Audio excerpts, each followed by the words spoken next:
Good morning, I'm Billy Lopez alongside Nicolette Rojo, and welcome to Ben Hines Field in La Verne, California for today's SCIAC baseball matchup between the visiting Occidental Tigers and the home La Verne Leopards.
Occidental was led by the 2016 SCIAC Coach of the Year, Luke Wetmore, who is currently in his 6th season as head coach. Occidental rides in with a modest 2-game winning streak and is currently 4th in the standings with a 9-4 record in conference and 15-9 record overall. We can't see the players to watch on TV. The designated hitter, number 32, Joey Garza. At left field, number 3, Eamon McNeil. At third base, number 4, Michael Netzel. At second base, number 25, Jacob Flores. Thomas. What the? At right field, number 8, Brian Smith.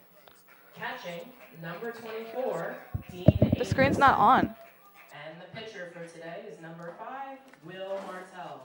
The Tigers are coached by Luke Weston. He is assisted Nick Michaels by comes Jesse in Rogers, as a player to watch, Aaron batting Dillon, .346, has Tony 2 Dillon, homers and and Michael 30 RBIs. The 30 RBIs now, are good your enough for Leopards first in from the SCIAC. University of La Verne. At shortstop, number 2, Cody Norman, he'll be the starting pitcher for La Verne, has a 4.15 ERA, a 2-3 record. The designated hitter, number 25, Jake Thomas. At first base, number 10, Nick Michaels. At right field, number 34, For Occidental, Chris Paris. Joey Garza bats .386 with 12 RBIs on the season. He'll be batting cleanup today. Today is number 39, Andy Martinez. At second base, number Angelo 3, Zorn Mauricio for Occidental. Barama.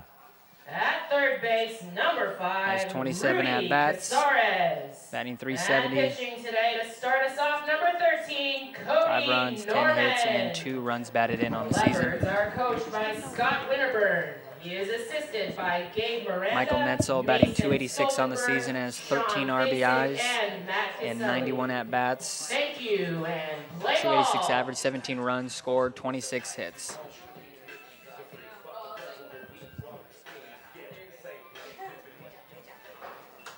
And pitching for Occidental will be Will Martell. Comes in with a 2.62 ERA, a 2-3 record in SCIAC. Norman's first pitch paints the outside corner for a strike. First pitch at 11:01 a.m. I kept doing that.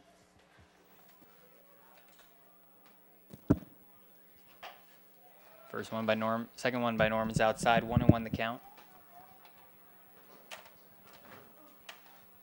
Gibbs on the season batting .259, has a home run and 11 runs batted in. Poses a threat if he gets on base as the 1-1 paints the outside corner, 1-2 the count.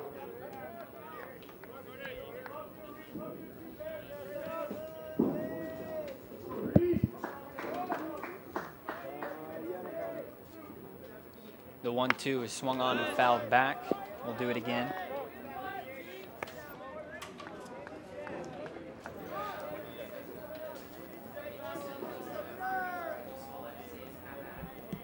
Norman on the season, a 2-3 record, 4.15 ERA. And the 1-2 swung on and missed. That's a nice pitch by Norman, striking out the first batter who was the 15, fastest as Jake well. So Frederickson. that's a great start for La Verne.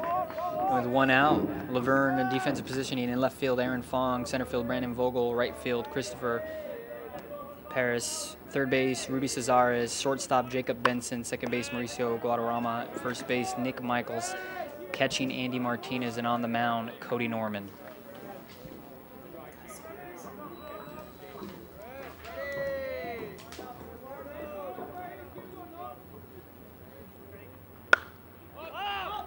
Frederickson pops this one up in foul territory. A diving attempt by Martinez comes up just short. Great effort there by Martinez. Frederickson will have second life. Batting .295 on the season, has 11 runs batted in.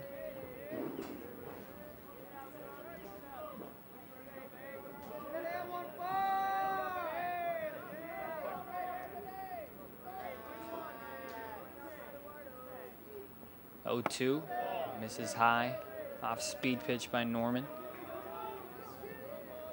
1-2 the count to Frederickson.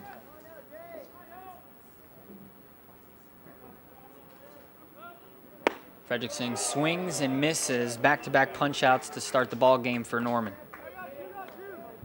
Another nice pitch by Norman, causing the swing and miss against Frederickson. It'll bring up Jack Brancho. Norman has some momentum going on after back-to-back punch-outs. Brancho takes a pitch outside, 1-0 the count. First time that Norman has fallen behind an Occidental hitter. The 1-0 to Brancho. Finds the inside part of the plate, 1-1.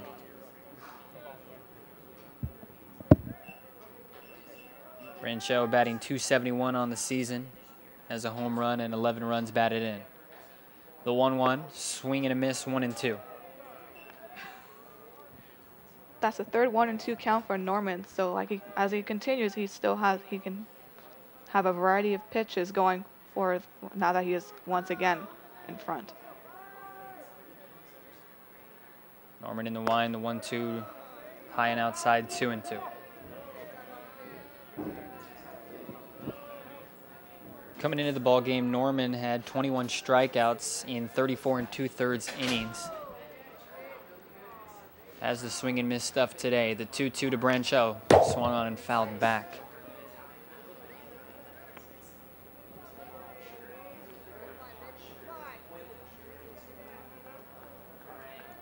These two teams played yesterday at Occidental. Occidental picked up a 5-4 win. And the 2-2 is swung on and missed. Cody Norman strikes out the side in order to begin the ball game. No runs, no hits, no errors, nobody left on base. We go to the bottom half of the first inning. No score. Keep them sticks up.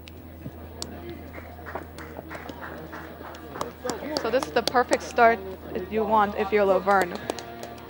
Striking out the side gives them a little more momentum for the offense to come up on the bottom of the first.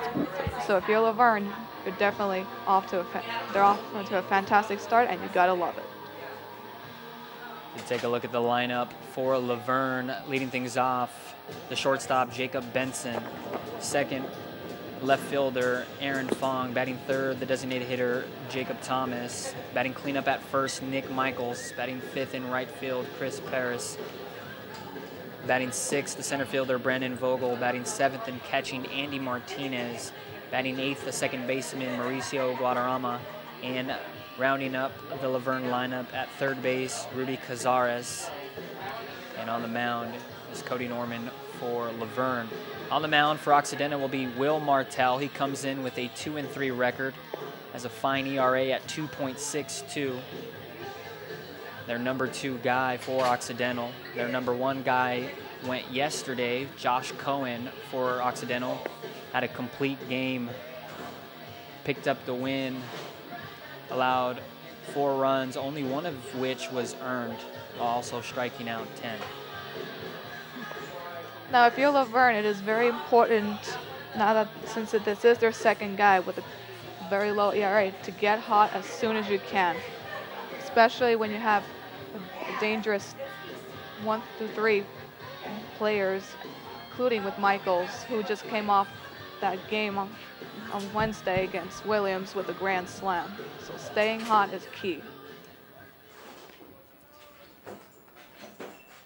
So the shortstop, Jacob Benson, will lead things off, batting .313 on the season. Number 2, Jacob Has 12 runs batted in on the season.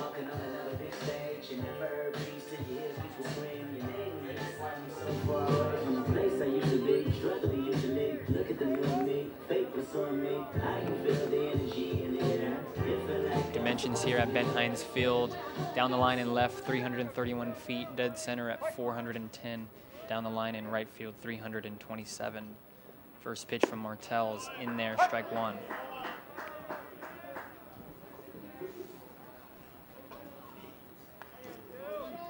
Benson yesterday went 1 for 3. Had a run scored and an RBI. 0-1 from Martell to Benson is swung on and popped up in the middle of the infield. In the shallow center field, the second baseman, J.P. Flores, puts it away for a quick first out.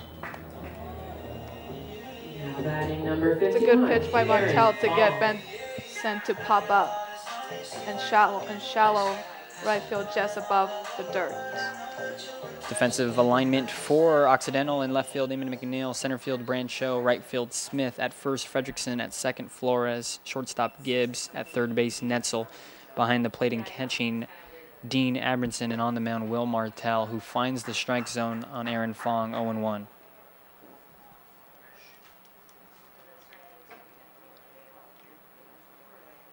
Fong is batting .273 on the season, has 4 runs batted in.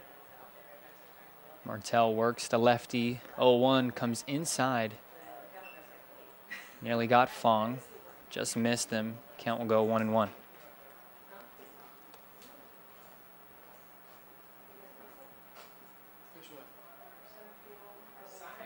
Fong well rested, did not play yesterday in the 5-4 loss against Occidental. Waves at this one, comes up empty, 1-2. If you're Aaron Fong and for La Verne, definitely want to be patient this time. Now that you're behind and you have the perfect hitter, the perfect hitter's coming up.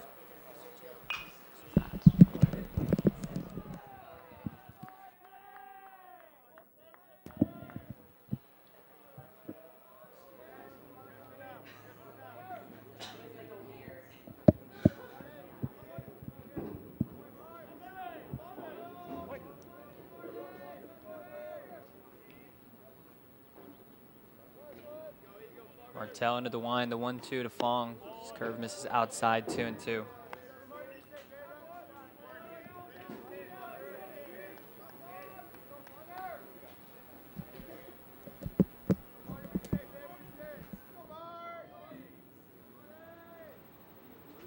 The 2-2 swung on. Comebacker right to Martell. He'll underhand flip to first in time. Quickly 2 away in the bottom half of the first. Now batting number 25, Jake Thomas. Nice little defense and ground up by Martell to throw it to first for the quick out, second out of the inning.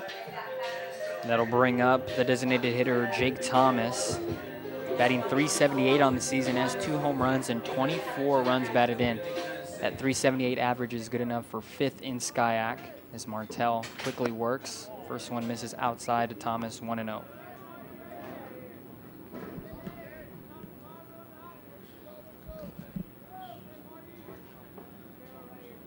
Thomas went 2 for 4 yesterday with 2 runs batted in. The 1-0 from Martell to Thomas. His curve misses, 2-0. Good patience by Thomas working up the counts. Potential with a nice new hitter's count if this pitch goes for a ball. There's 2 O's Popped up right side, shallow right field. The first baseman has a long run, and nobody's going to get it. There's going to be a collision between the first baseman and the right fielder, and Thomas is standing on second. We'll wait on the official scoring. Now batting number 10, Nick Michaels. It'll be a base hit for Thomas. It's a great hit by Thomas, using that power that he has, just enough to pop it up in right field to barely getting past the two Occidental players. And that'll bring up the cleanup hitter, Nick Michaels, batting .346 on the season, 2 home runs and 30 runs batted in. They call the number 4 in the lineup the cleanup hitter, and Michaels has done just that, has 30 runs batted in on the season, which leads SCIAC. Runner in scoring position is Thomas at second.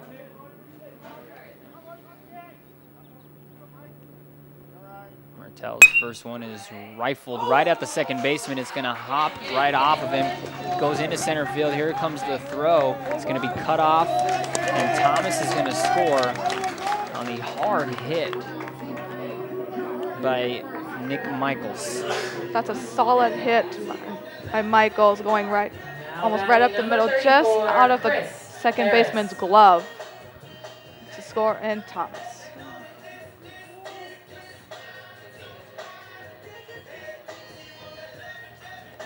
It's important for La Verne to keep up this momentum this early in the game.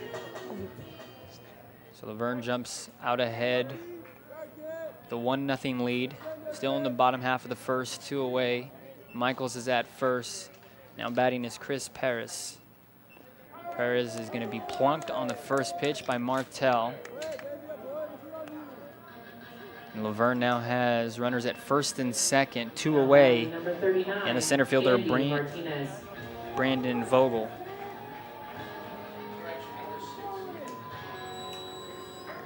Correction, number 6, Brandon Vogel. Looked like Martell lost a little control of his pitch in the previous play.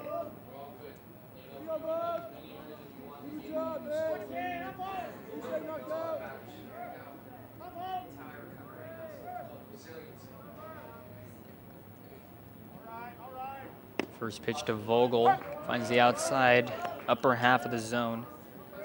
0-1.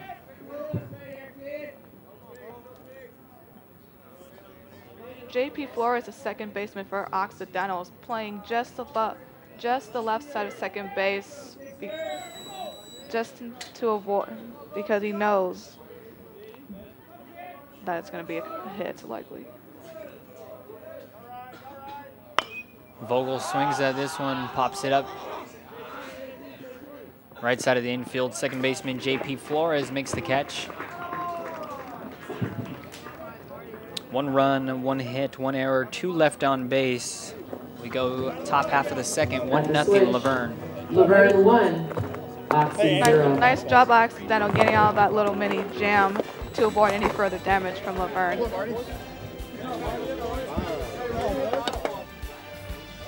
You're watching SCIAC Baseball on LVTV 3, La Verne Community Television.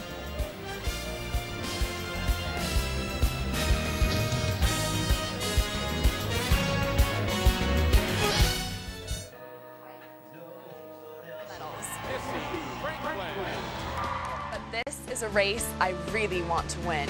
10 people in America drown every day. It's the race to save lives.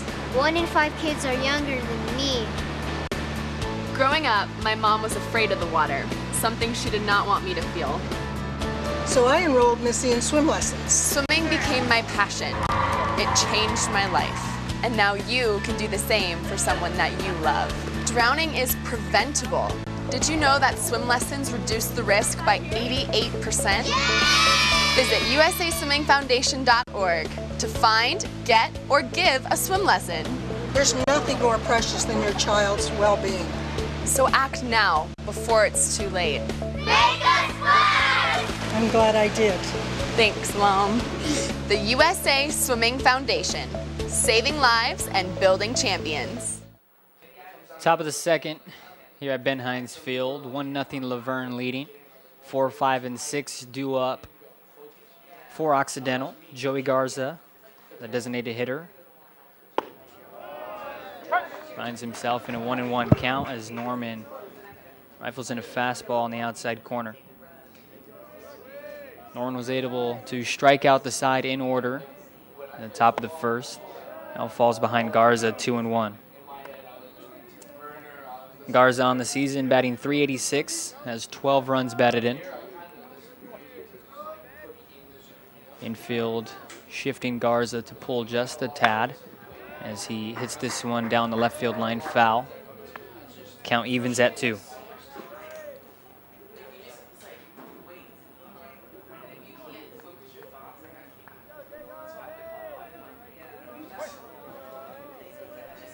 Norman gets the sign from Martinez.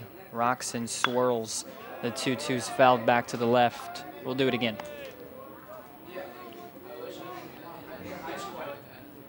Center fielder Vogel shading Garza just a tad towards the left. The 2-2 from Norman, high and inside. Garza was able to check his swing, and Norman finds himself for the first time in a full count. If you're Norman, you want to be selective of your pitches, especially you can get them out. It's right here. Payoff pitch to Garza is going to be swung on, put in play for the first time by Occidental. It's towards the center fielder, and Vogel puts it away for out number 1. That's the perfect pitch area for Norman to stun the hitter and get him to hit out center field for the flyout. That'll bring up the left fielder, Eamon McNeil, batting .278 on the season. Has 4 home runs and 18 RBIs. Leads Occidental with home runs as he foul tips this one into Martinez's glove. 0-1 the count.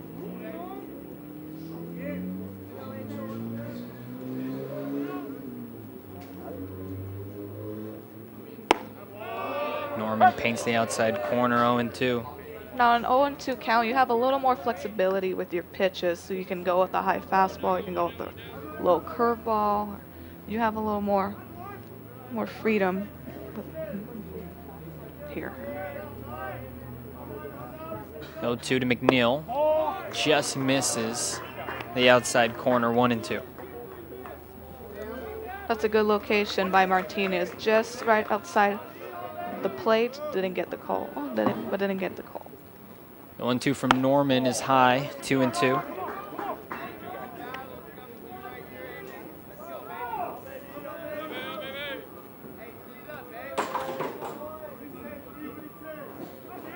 Norman gets the sign from Martinez. Roxanne delivers the 2-2 low.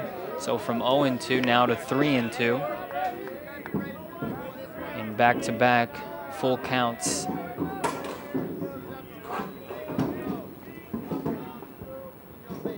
Great discipline by McNeil. Payoff pitch. Swung on and missed. That's the 4th strikeout already, all of them swinging for Cody Norman. Now batting number 4. Norman is off to a hot start with another strikeout in the perfect pitch location, just right above the thighs in the inside part of the plate. And for Occidental, they're an all-or-nothing type of team. Have the most strikeouts in SCIAC, and Norman's taking advantage of their swinging mentality. Michael Netzel, 1-1 the count, batting .286 on the season. This one a little too far outside, evens up at 1. However, when Occidental does get on board, they are second in stolen bases, so they do like to run and do a little small ball as well. 1-1 finds the upper end of the strike zone. 1-2.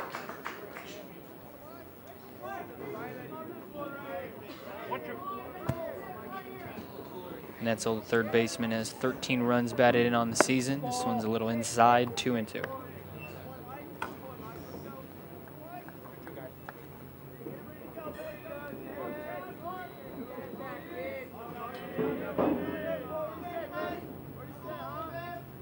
2-2, swing and a miss. Norman doesn't quite strike out the side this time, but he adds 2 more as 5 through 6. We go bottom 2, 1-0 La Verne. 1, 2, 3 innings is the perfect start so far if you're La Verne. Building more momentum for the bottom of the second inning for the next part of the lineup.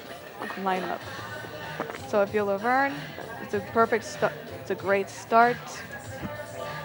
Yeah, and La Verne was able to get that great start yesterday against Occidental. They had a 1-0 lead all the way to the 4th inning, even expanded on that lead. They were up 2-0 going into the bottom half of the 6th when Occidental would put up 4 and never look back and win by a score of 5-4. So good start indeed, but they need to build on it.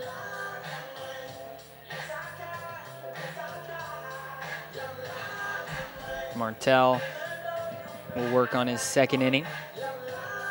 Gave up a hit and a run, but it will be unearned as Nick Michaels reached on the error by J.P. Flores at second, which allowed Jake Thomas to come around to score the first run of the ballgame.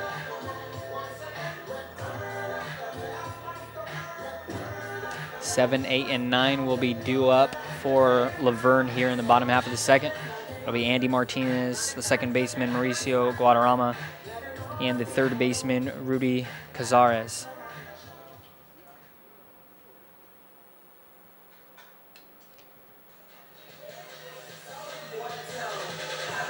Andy Martinez makes his way to the dish. Andy Martinez. Has a great batting average at .346, 6 runs batted in on the season.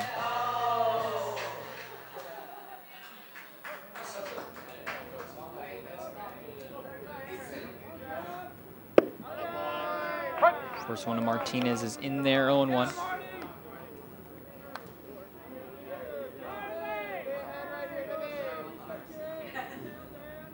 Martinez from Pomona, California. Martell's 0-1 to Martinez. Nice bender in there, 0-2.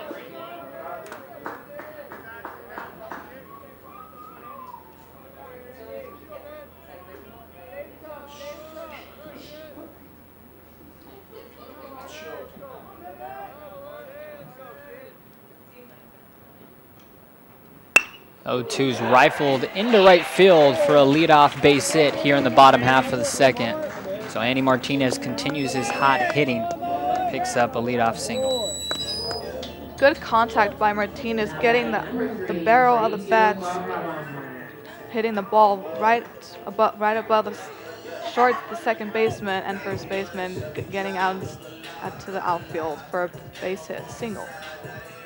Yeah, and on an 0-2 count, Martell definitely didn't want that pitch to be too much in the strike zone. Caught a little bit too much, and Martinez made him pay. So now Martell will work out of the stretch. We'll bring up the second baseman, Mauricio Guadarrama. Guadarrama squares the bunt, pulls it back, takes a ball, 1-0. Guadarrama trying to advance Martinez with that bunt attempt. For La Verne, they don't really steal bases, but they will bunt them over to put them in scoring position. Once again, Guadarrama squares the bunt, pulls it back, takes a hack. It's going to be a little grounder to Gibbs at short. A throw over to first as Martinez was running with the swing. So Gibbs made the right play. And Guadarrama does the job, advances the runner into scoring position for Rudy Cazares.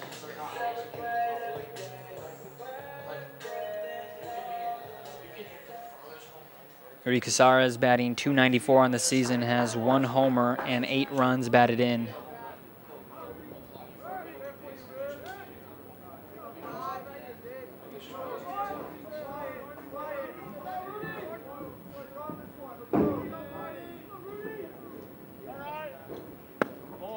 Cazares takes the ball outside, 1-0.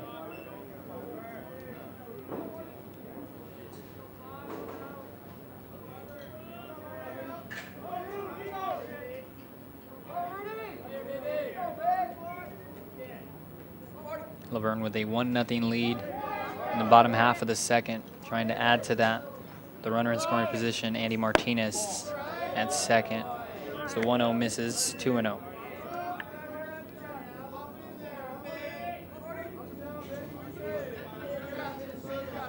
Cazares out of Chino Hills, went to Ayala High School. And went to Citrus College and now finds himself at La Verne. His first season with La Verne. Off to a good start at 294. Outside, and Cazares is in a great hitter's count, 3-0.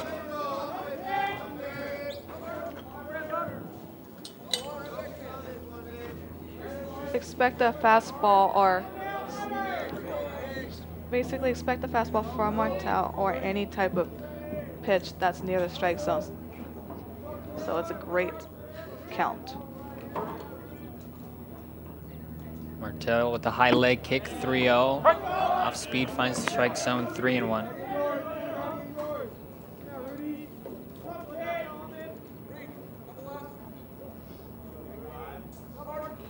On deck is Jacob Benson.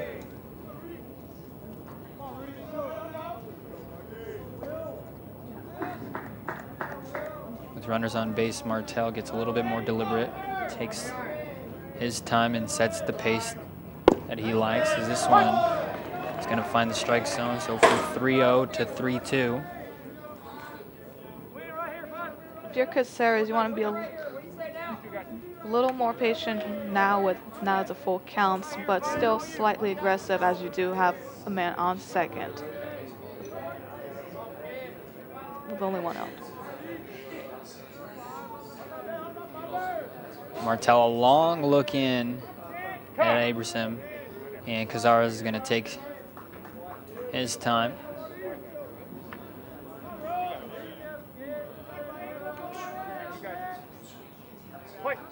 Baseball's all about rhythms. Martel trying to get Cazares out of his payoff pitch to Cazares. Misses just outside. Good at bat by Cazares. Works a 5-pitch, 6-pitch walk. Great patience and great eye. It'll be first and second for La Verne with the leadoff hitter Benson coming up. Benson's a great contact hitter, so this is a good opportunity with 2 men on base to advance the runners or get a run here. Yeah, and La Verne as a whole has been a pretty good contact hitting team. They have the fewest strikeouts as a team in SCIAC. Also have the second highest batting average at 307. Benson 0 for 1 on the day as he rifles this one down the right field line, foul. 0-1 the count.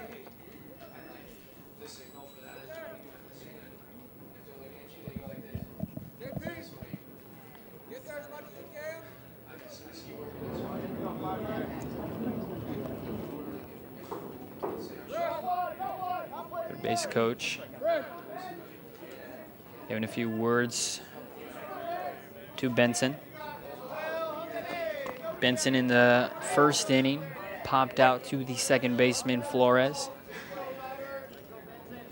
Has a chance to do some damage here and put La Verne up by even more.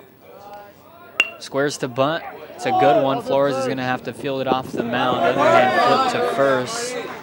But a beautiful bunt by Benson puts now both runners in scoring position for Aaron Fong. It's a good decision by La Verne to have a bunt, especially, and it's the perfect location with Martel chasing it almost last second to fill the out, advancing the runners. And it was a pretty athletic play by Martel as the lefty. After his follow-through kind of takes him towards the third base side of the field. He had to shift his entire body weight and go towards the first base side, and still was able to field it and get Benson out. So here's the left fielder, Fong. Takes a nice bender in there, 0-1. Fong 0 for 1 on the day. Hit a comebacker to Martel. Runner at third is Martinez. At second is Cazares. 2 away in the bottom half of the second. 1-0 La Verne over Occidental. Martel's 0-1, misses 1-1. Oh boy, hey, some in your zone here. Let's go. RBI stroke, Funger. Occidental's infielders are shifted out just a little bit off outside compared to being inside since it's only 2 outs, and they have an opportunity here to get off home and conclude the inning. Martell set at the belt. High right leg kick, and the comebacker right at Martell. Underhand flip to first. So Martell has worked his way into trouble both innings, but his athleticism and being able to field his position well has been able to get him out of the inning. So no runs, 1 hit, no errors, 2 left on base. We go to the top of the third. 1-0 La Verne. You're watching LVTV 3.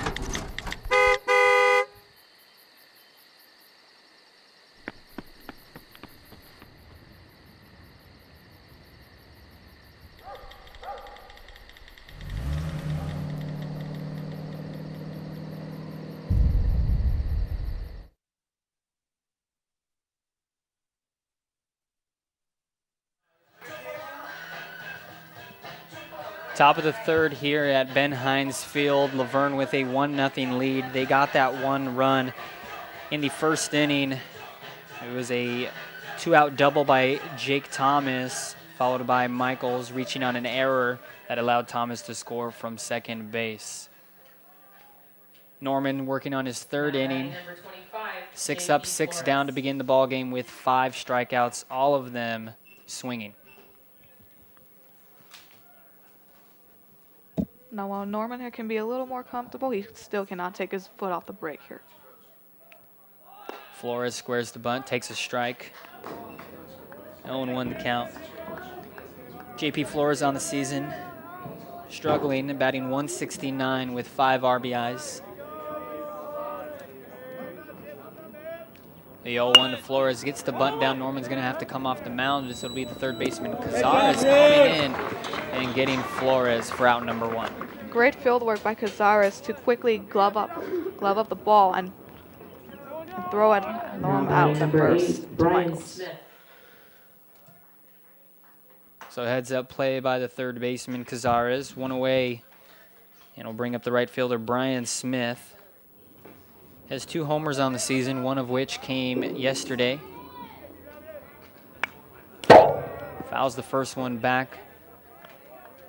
0-1. Brian Smith comes in with a .304 average. So has 11 runs batted in on the season. Norman Roxon delivers the 0-1 outside, 1-1.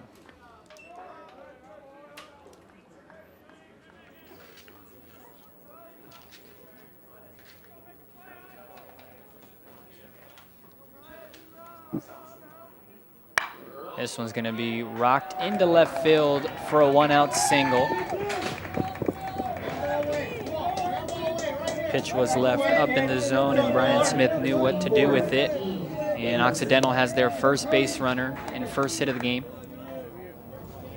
That's a good hit by Smith as he squares up his body and uses the power in his legs to hit it off the barrel deep into left field for a single. So here's the catcher, Dean Abramson. Abramson hits a comebacker to the pitcher, Norman. He's going to throw to second. And kind of a shaky play, but the shortstop, Benson, was able to catch the ball before it sailed into center field and somehow get his foot on second to get the leadoff runner. Now, although they didn't convert the double play, at least they got out the lead runner, which is still a good thing for good for La Verne, knowing that there's only 1 man on base compared to having 2, which is a little more detrimental. So here's Gibbs. It's a pitch in the dirt, and Martinez lost it. It was in front of him the entire time, but Abramson not able to pick it up. Abramson at first base reached on the 1-6 fielder's choice.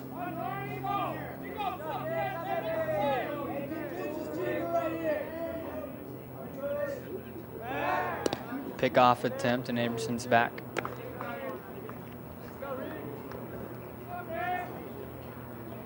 Abramson batting .259 on the season.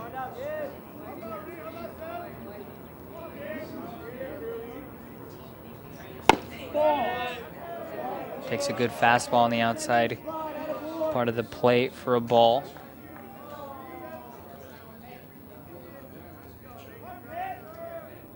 Two and 0 to Gibbs.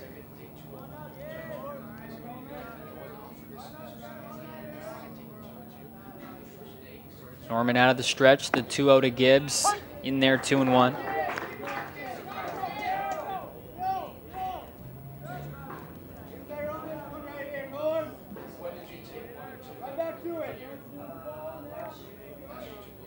Runner at first is Abramson, and Norman will check on him. Gibbs is in his junior year with Occidental and having his best season thus far. Had a .240 average freshman year, .212 sophomore year, and now batting .259. As he comes up empty on a big healthy cut, 2-2, and now they're going to have Abramson caught in a rundown between first and second, and the tag will be applied by the first baseman, Michaels. Great job by Martinez for noticing that right away and getting them down on the pickle right there and getting the outs. 2-4-3 if you're scoring at home. We go bottom three here at Ben Hines Field. La Verne with a 1-0 lead. So Will Martell will come back out, be working on his third inning of work. Has found himself in trouble in both innings, but somehow has still only given up one unearned run. Due up for La Verne will be 3, 4, and 5. Jake Thomas, Nick Michaels, and Chris Paris. If you're La Verne, this is the great part of the batting lineup to come up during the bottom of the third. Get Martell in trouble and then that way they could score, potentially add a few more runs, knowing that the pitching is solid as well. So if you're La Verne, definitely it's important to get some runs on the board and allow Norman to relax a little more and not be as concerned. It'll be tough work for La Verne to do so, as Occidental has the best pitching staff in SCIAC with a combined 2.79 team ERA. However, the Achilles heel for Occidental has been the errors. They have committed the second most errors in SCIAC with 52, and of course, the one run scored in the bottom half of the first for La Verne came off of the error by the second baseman, J.P. Flores.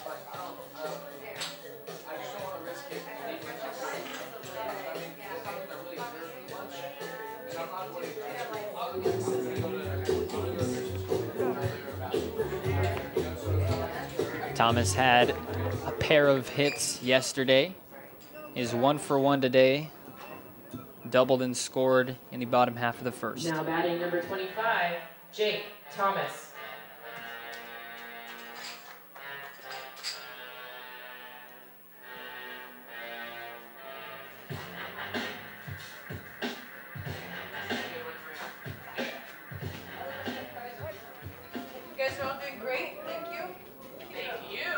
First pitch to Thomas is rolled over to the third baseman, Netzel. Netzel will throw across the diamond in time to get Thomas for out number 1.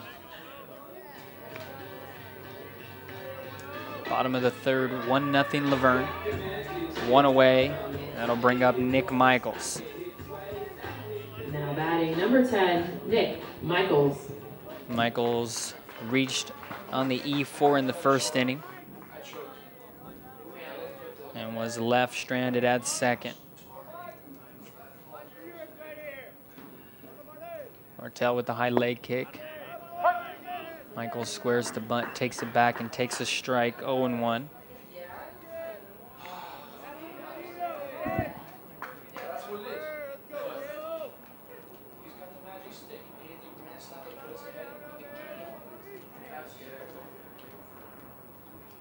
0-1 is swung on, fouled to the right. This one's going to be high enough to clear the protective netting.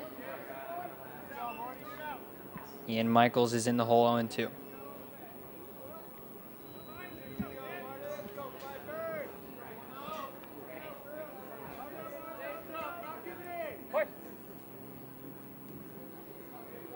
Oh-2 is swung on, put in play towards the second baseman, Flores. He'll throw to first for out number 2. That's a good pitch location by Martel. A fastball just outside on the opposite side of the plate, causing Michaels to hit it to second for the second and throwing him out for the second out. So 2 up, 2 down here in the bottom half of the third. The right fielder, Chris Perez, comes up. Was hit by the pitch in his first at-bat.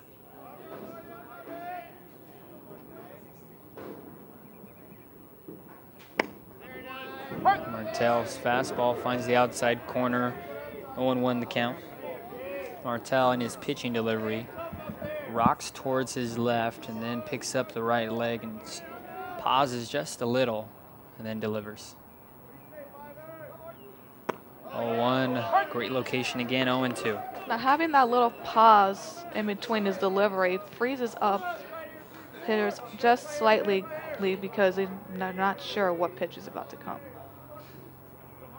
0-2, a little half-hearted swing, but Perez went around. So for the first time, Martel is able to retire the side in order 1-2-3 while picking up his first strikeout. We go to the top of the fourth at Ben Hines Field. La Verne with a 1-0 lead. Billy Lopez alongside Nicolette Rojo. You're watching LVTV3, La Verne Community Television.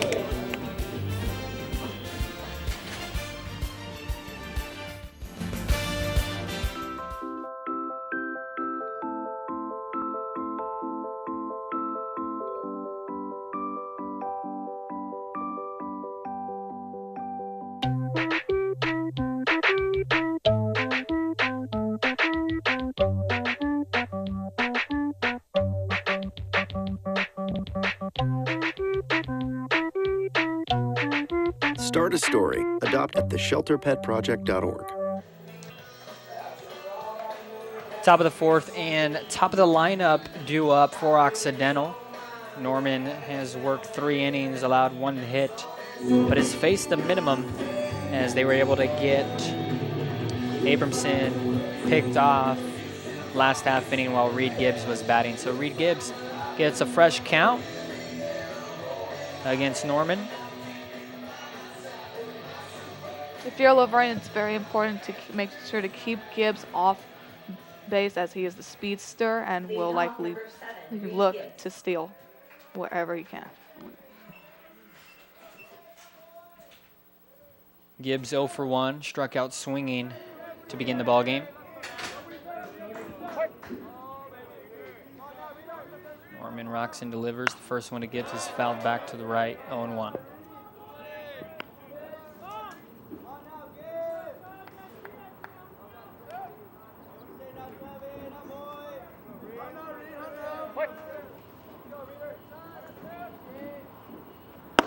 One misses inside, 1-1. Gibbs is a much better away hitter than he is at home. His home and away splits at home batting .242 and on the road batting .304. 1-1 paints the outside corner, 1-2.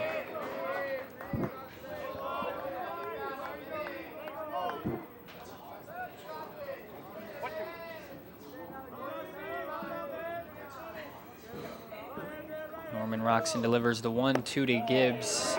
Dips low and inside, 2-2.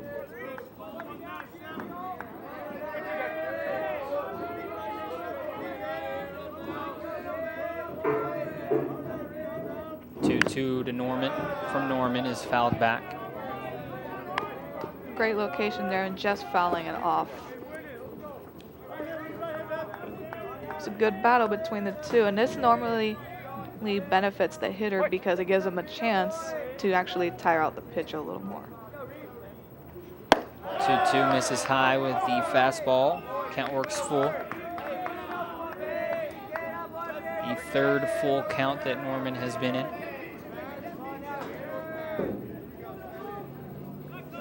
Payoff pitch to Gibbs. Swung on and missed. Norman picks up his fifth strikeout. Great high fastball to get him swinging and to get him swinging through as it moves just above the head and gets him out for the first out of the inning. Fredrickson, the first baseman, steps in. Takes the first one low, 1-0 the count.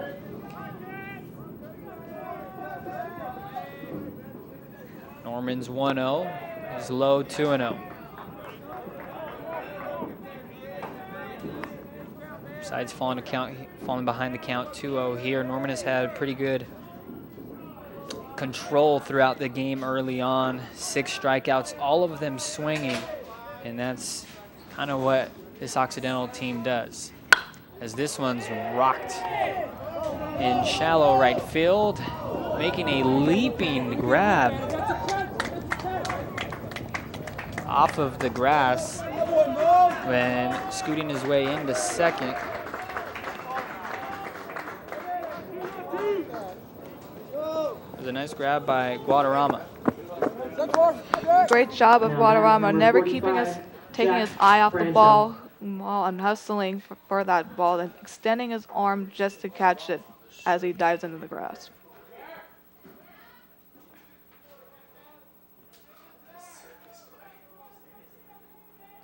Brancho steps in. Takes one outside, 1-0 the count.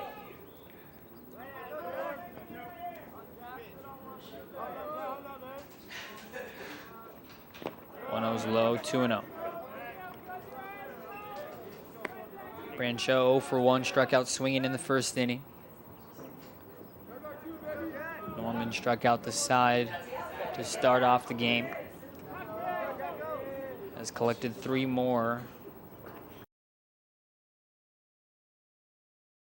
Technical difficulties. We lost power here up in the booth just momentarily. Scoreboard and everything was off. Recap the top of the 4th for you. Reed Gibbs struck out swinging for out number 1. Batting second, Jake Fredrickson would pop out by a beautiful diving play by Mauricio Guadarrama in shallow right field, and then Brancho would ground out to the first baseman unassisted for a quick 1-2-3 inning for Cody Norman. Got a little pitching though between Martel and Norman, so at this point at the bottom of the 4th, the key is basically who can score them, who can control the offense the most while maintaining the better defense. In which they say pitching wins games.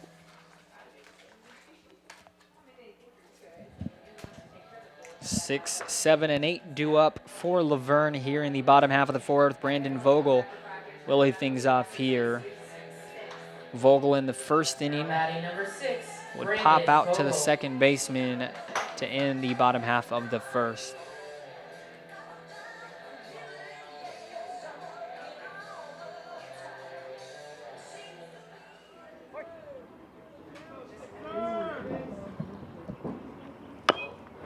First pitch swinging, fouled back. 0-1 to Vogel. Vogel loves hitting here at Ben Hines Field, batting .339 with 16 runs batted in at home.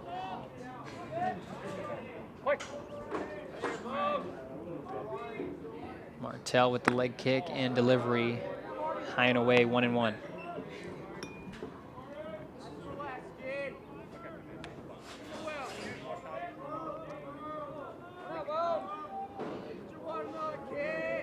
Center fielder Brancho shifting Vogel towards right field as Vogel promptly hits it down the right field line. Long run for the right fielder.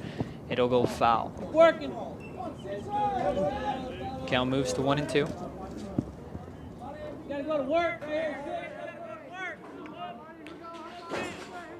for Martell, it's been kind of a bad luck season for him win-wise. 2-3 on the season, has a brilliant ERA at 2.62. But as the errors have plagued Occidental this season, it's been usually Martell on the hill. When that happens, he's given up 17 runs, only 10 of them have been earned.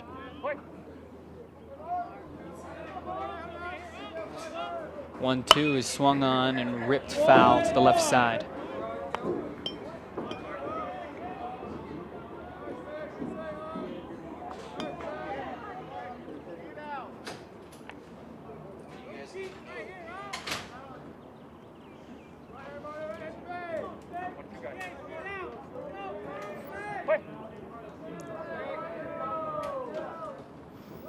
One-two to Vogel, swung on, drilled right at the shortstop Gibbs on one hop, throws over to first in time for out number 1.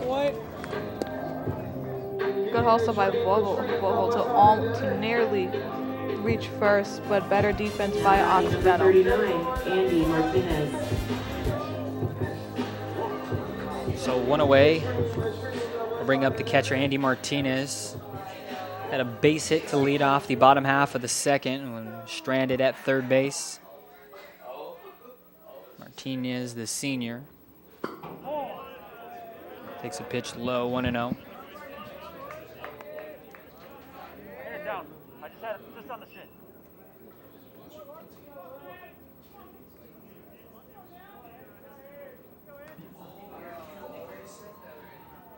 Martell rocks and delivers the 1-0. And they're 1-1.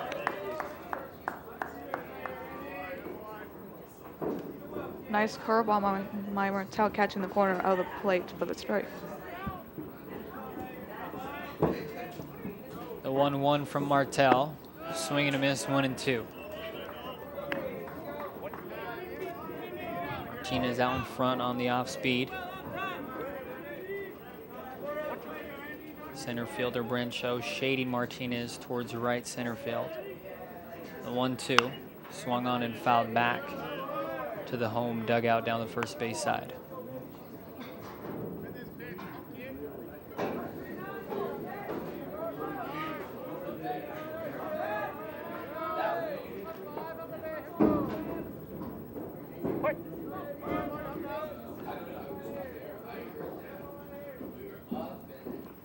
This one's come back right to Martell.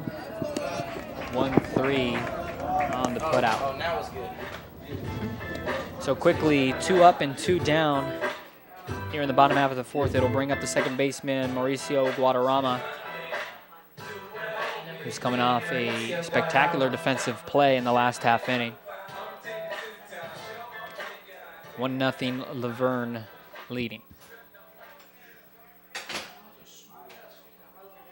Guadarrama 0 for 1 on the day. Grounded to short his first time as he fouls this one back to the right. 0-1 the count. Starting pitcher for Occidental, Will Martell, had a great freshman season for Occidental. Went 10-2 with a 2.46 ERA.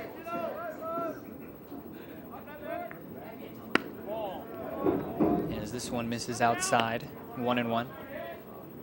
In his sophomore season, he plagued by injury, would only make 7 starts, went 2-1 with a 5.97 ERA, but he's back to form this season with a 2.62. As the curve misses outside, 2-1 the count.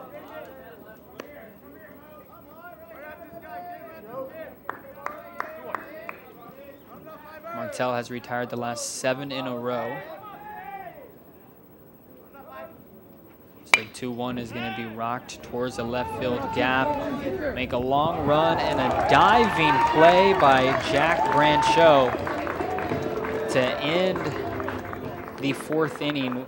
1-2-3 down go La Verne. No runs, no hits, no errors, nobody left on base. We go top 5. La Verne hanging on to a 1-0 lead.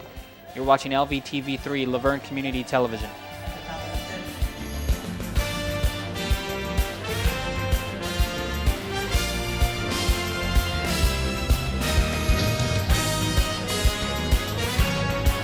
Well, Thomas, you've got pre-diabetes. But with more exercise and a change in diet, it can be reversed. I've tried exercising. It just makes me hungry for bacon. I love bacon, too. And who really likes to exercise? Not me. Me neither. Nobody. So we're good? What? Oh, you still have prediabetes. Big time. Top of the 5th here at Ben Hines Field. We're in the middle of a pitching duel between Cody Norman and Will Martell. Nicolette, what have you seen from these two pitchers? Well, I've seen definitely a lot of nice stuff from both Norman and Martell. For Norman, he's showing his strikeouts rate has definitely gone up with a lot of nice high fastballs and curveballs. Now, as for Martell, even though the strikeout numbers may not be up there, he's getting those ground ball outs and those fly outs, especially what helps is that nice kick and delivery to throw out the hitters.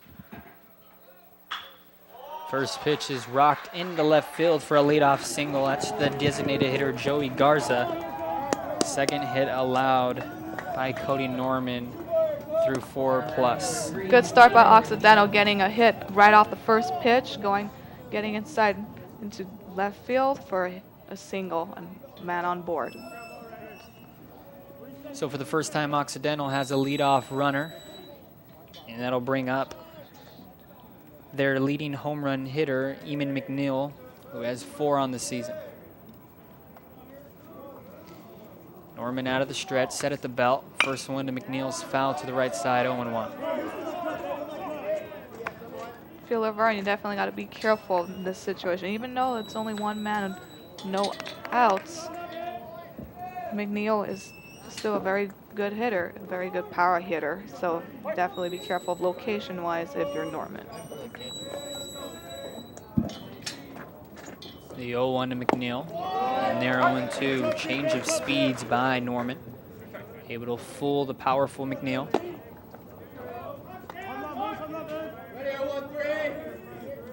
McNeil struck out swinging in his first at-bat. The 0-2. Called strike 3.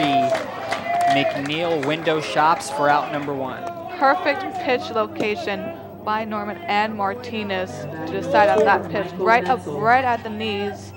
Got him looking for the first out. That's the 7th strikeout by Cody Norman, 6 of which have been swinging. That was the first looking. That'll bring up Michael Netzel. Takes a strike, 0-1.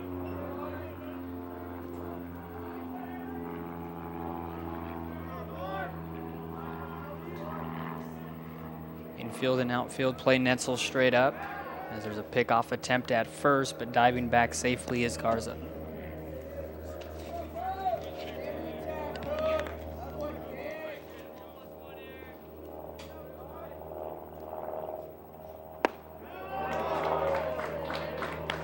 Quickly 0-2.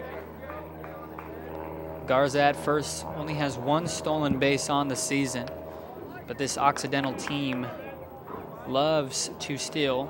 They are second in SCIAC with 36. So look for a little hit and run. He hits it. 0-2, high and outside, 1-2.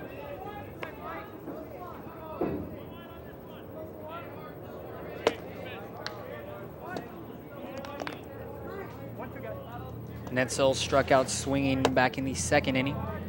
0 for 1 on the day.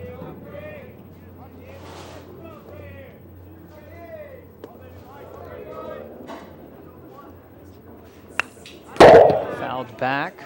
We'll do the 1-2 again. With Norman 7 strikeouts today, that is his season high. Had 6 strikeouts on March 17th through 5 innings. Norman's showing a lot of confidence in his pitches right here so far. The 1-2 to Netzel, swung on and foul to the left side.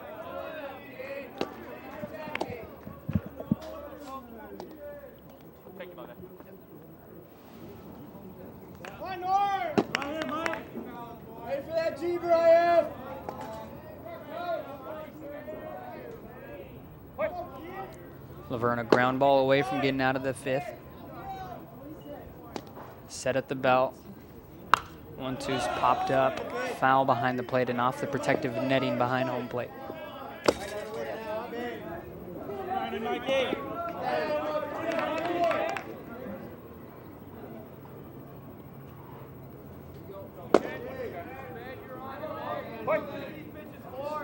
La Verne trying to hang on to a 1-0 lead here in the top of the 5th. 1 away. The 1-2 from Norman is swung on and missed. Back-to-back strikeouts. Now 8 strikeouts on the day for Cody Norman. Again, there's that fastball right there, catching him off guard, and for his 8th strikeouts. Great location as well.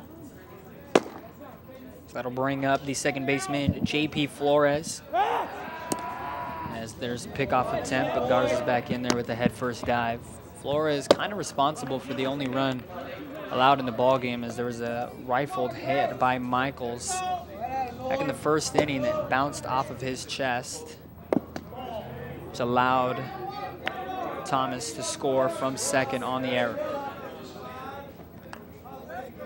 Flores trying to atone his error. 1-0 the count. The tying run is at first in Garza. Go-ahead run at the plate in Flores. Another pickoff attempt, and Garza's back in there. Now, being a right-handed pitcher, he has to turn his body all the way around compared to Martel, the left-handed pitcher, where you can easily just, it's a lot quicker to pick him off on first. 1-2. Finds the outside corner. Count evens at 1. Flores 0 for 1 on the day. Grounded to the third baseman his first time. Tried to bunt himself on back in the 3rd inning. Another pickoff attempt. You know, as a righty, even though it is a little bit more difficult, he does have a pretty good deceptible move that almost caught Garza hanging right there.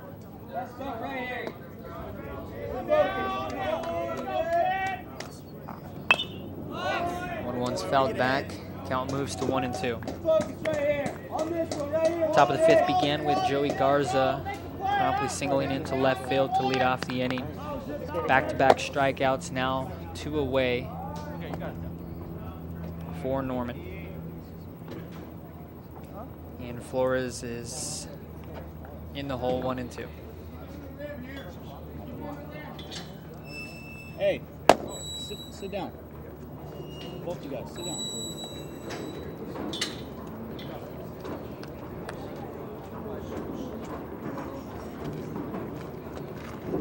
So now they're having a little meeting in the mound, which is just to gather, which typically is to not only calm down the pitcher or to help out, decide which pitch is going to get him out, but also to potentially align the defense as well to get the batter, to not only get the batter out, but also to keep an eye on first base as well.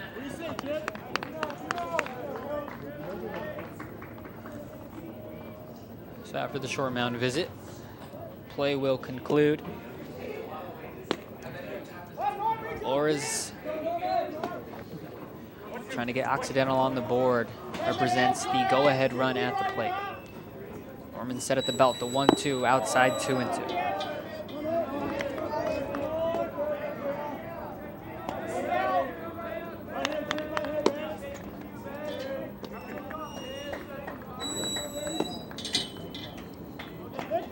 Making a play out, Pete.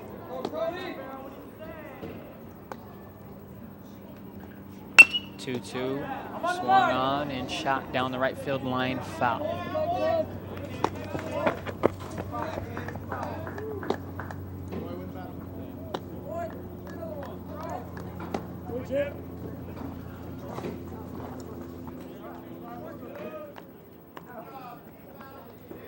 Looming on deck is the right fielder Brian Smith, who is 1 for 1.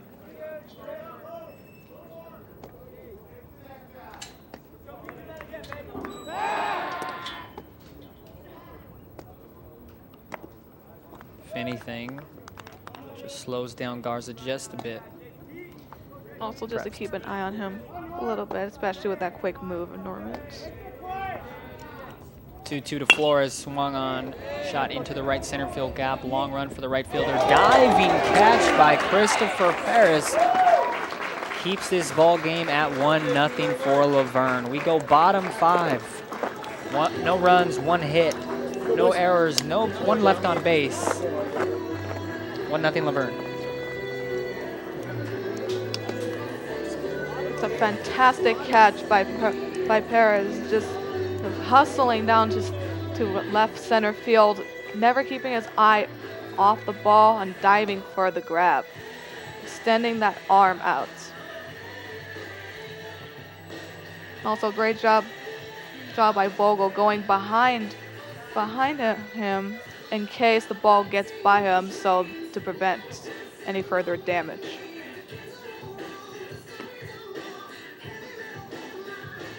Will Martell will now work on his 5th inning of work. Has the ability to work pretty deep into the ball games. His last game on the 25th against CMS went 8 innings, allowed 2 runs, and picked up the win.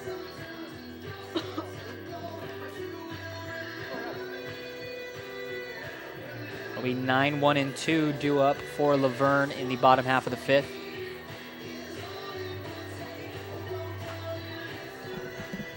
And pitching in defense between these two teams.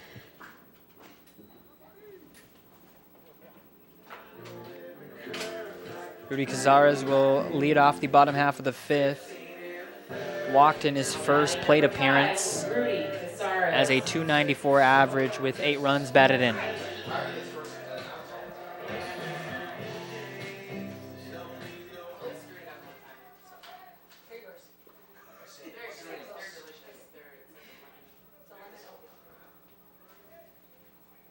Martell's first one as Cazares squared the bunt, pulled it back in, took a strike, 0-1 the count.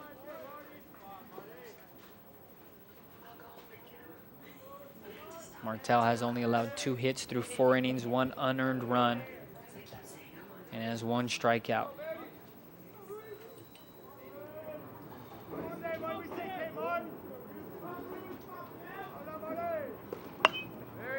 Fouled back, 0-2.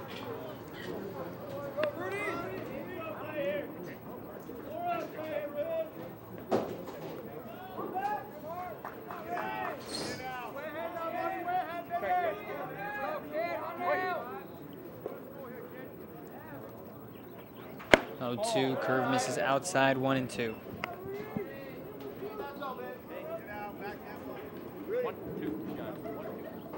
For La Verne, it's definitely important to work up the count now. The 1-2 to Cazares is rifled at the second baseman on 1 hop. Flores throws the first in time for out number 1. 1, 2, 3, jump! Now batting number 2, Jacob Benson. Lineup turns over. It'll be the shortstop, Benson. 0 for 1. Popped out in the first inning. And then advanced the runners in the second inning, laying down a sacrifice bunt.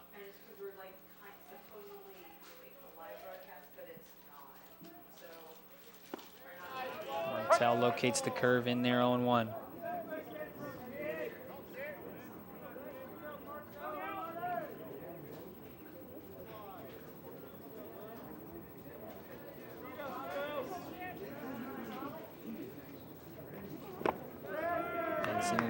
Comes up empty, 0-2.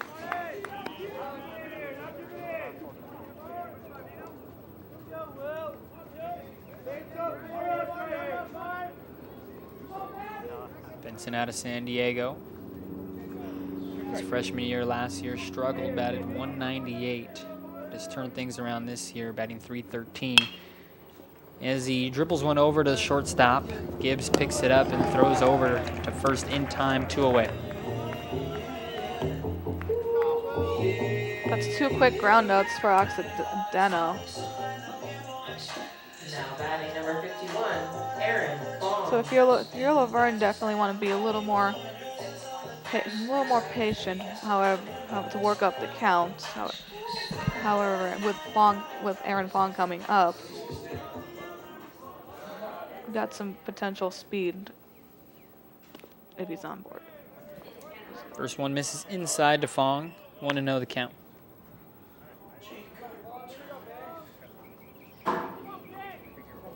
Fong 0 for 2. Both times back to the pitcher.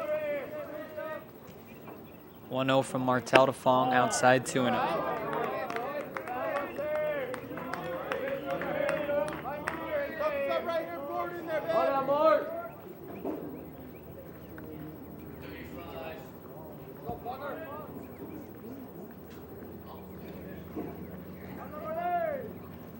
Fong squares the butt, pulls it back, and takes a strike. 2-1.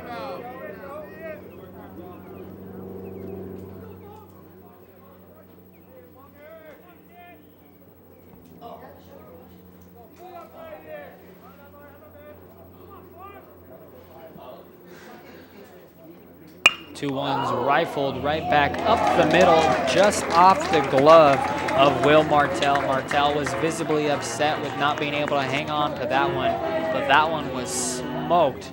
A 2-out single, and that ends 10 in a row retired by Martel. That's great patience and great contact by Fong, hitting it just above Martel's glove up the middle for a single. Continuing the inning for La Verne. That brings up the designated hitter Thomas, 1 for 2 with a double in the game. Fong with a nice lead at first. Martel, first one to Thomas, outside corner, 0-1.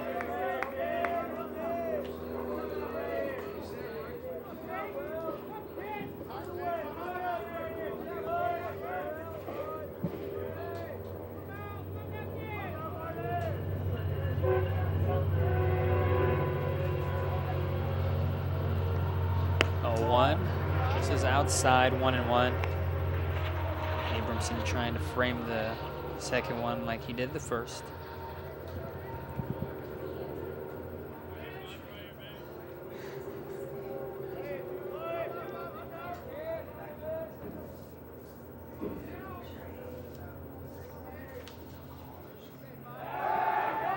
And a great deceptive move by Will Martel. He's able to pick off Fong at first. Looked like Fong might have slipped a little as well, but great move, great sneaky move by Martel to get up to end the inning. So through 5 innings, no runs, 2 hits for Occidental, 1 run, 2 hits for La Verne. We'll come back in the top of the 6th. You're watching LVTV 3, La Verne Community Television. Keeping our community safe. Every day, we move in and out of each other's busy lives. It's easy to take for granted all the little moments that make up our everyday. Some are good, others not so much. But that's life. It's when something doesn't seem quite right that it's time to pay attention. Because only you know what's not supposed to be in your everyday. So protect your everyday. If you see something suspicious, say something to local authorities. Top of the 6th here at Ben Hines Field. Cody Norman working on his 6th inning of work, trying to protect a 1-0 lead. Defensive change for La Verne. Coming in for Aaron Fong in left field will be Chris Liggett.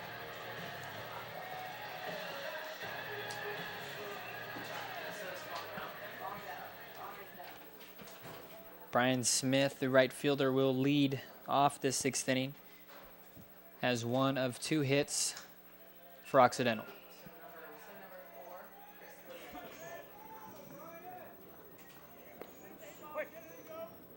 Verne plays Smith straight up as the first one from Norman is going to be fouled back and clear the protective netting. Also clear the press box here.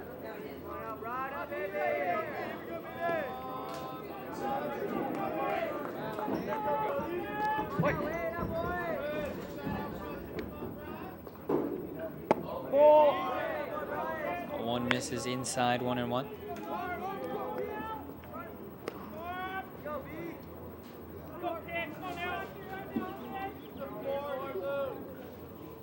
1 from Norman. Swing and a miss, 1 and 2. Great pitch, great patience from Norman. Norman, as he throws another fastball to get right by the batter. It's a 1 and 2 count, so he's in the lead. Foul tip into the catcher's glove. That is the 9th strikeout by Cody Norman today.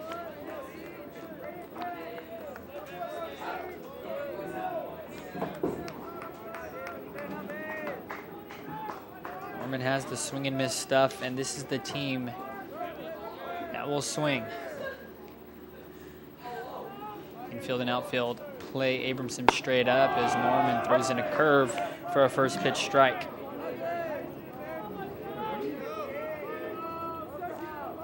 Abramson 0 for 1, reached on a fielder's choice in his first at-bat. That one ran right back into the outside corner, 0 and 2. Norman is working and dealing.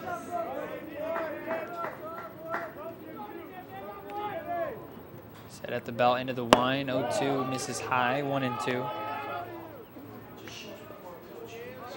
Just changing the eye levels right there on Abramson, showing him something up.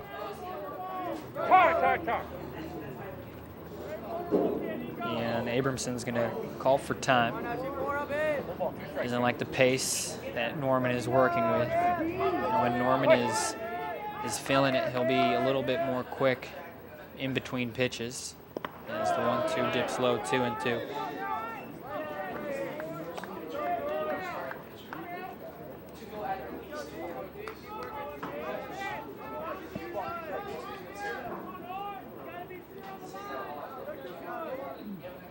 The 2-2 dips outside, 3 and 2. Norman's been red hot with the strikeouts all afternoon. So if at the full count, he has flexibility to go back with the highest fastball or inside look. Payoff pitch is swung on and fouled. Clear the netting. Work foul to the right side. Pretty good at bat by Abramson. Was down in the hole 0 and 2, is able to work itself back to a full count.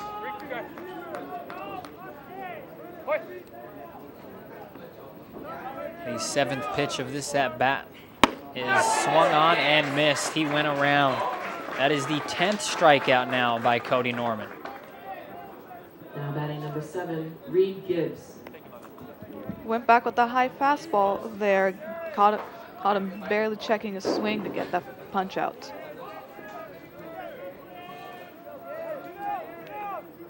So 5 2/3 with 10 strikeouts for Norman. Here's Reed Gibbs, the leadoff hitter. It's a pitch outside, 1 and 0. Gibbs is 0 for 2 with 2 strikeouts. Trying to avoid the unlucky hat trick. This 1-0 is rifled down the line in left field. It'll get down for a base hit. Gibbs rounds first and will stay put with the strong throw in by Chris Liggett. That's a great throw and release by Liggett. With the speedy Gibbs rounding about first, almost halfway towards second, but getting the ball in the field just in time for him to go back to first base.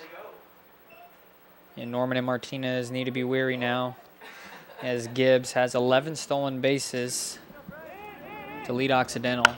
As the first one's going to be popped up behind the plate, Andy Martinez giving it a chase, but this one is going to get in the stands.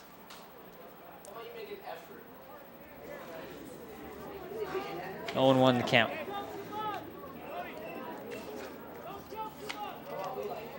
Those 11 stolen bases by Gibbs is 4th in SCIAC. And he represents the tying run at first base.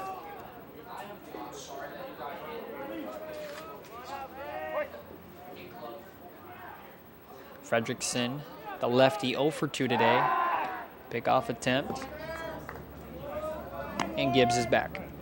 Definitely expect a few pickoff attempts with Gibbs on first base, especially with his aggressive running and running with those 11 stolen bases for the season.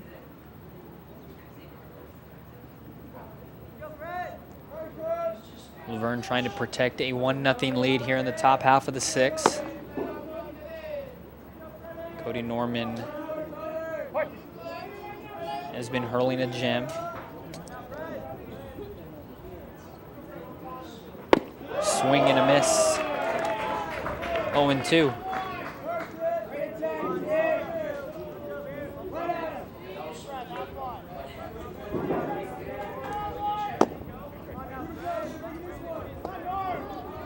Go ahead run at the plate in Frederickson. Norman set at the belt. The 0-2 is outside 1-2.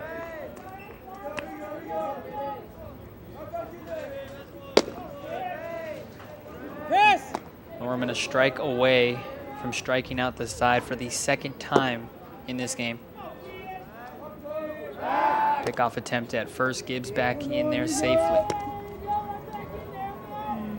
Now Norman is slowing the tempo just a little bit, even though he's feeling it, so he can keep an eye on Gibbs and the batter. The 1-2 is swung on, popped up left side of the field. It'll be the third baseman, Cazares. Unable to make the grab, popped out of his glove.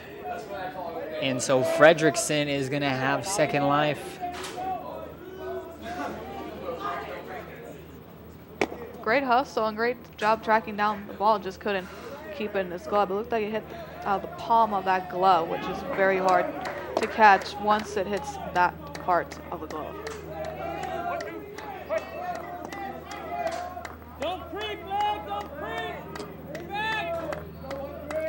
The 1-2 is swung on and missed. It doesn't matter.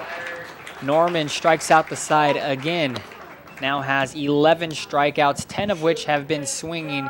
We go bottom 6. La Verne still holding on to a 1-0 lead.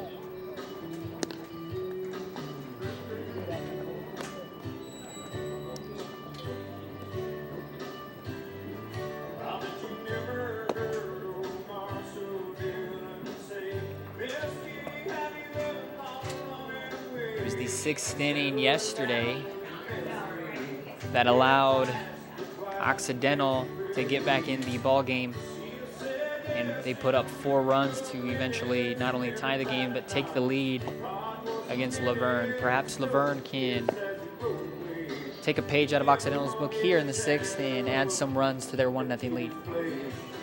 Definitely, especially even though Norman is hot, it's still important for the offense to potentially add another run or a few to ease a little chip off his shoulder. That would help any pitcher out. Extra runs with a really short lead is practically a best friend for a pitcher, other than great defense.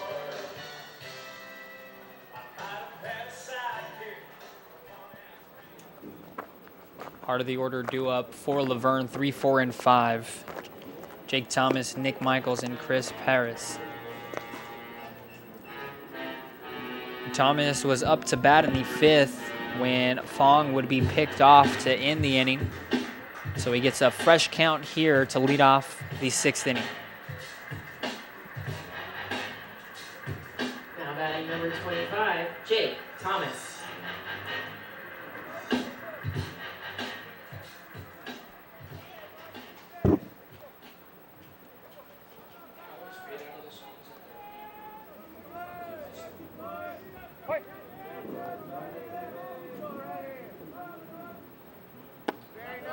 Thomas takes a first pitch strike.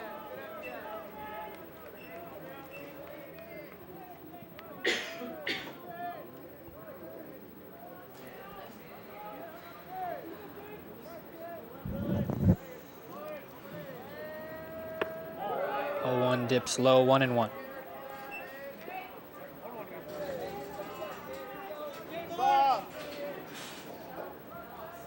Thomas hit a career high 10 homers last season, has 2 this season. As this one's going to be popped up right side, long run for the right fielder in Brian Smith, who can't make the grab in foul territory.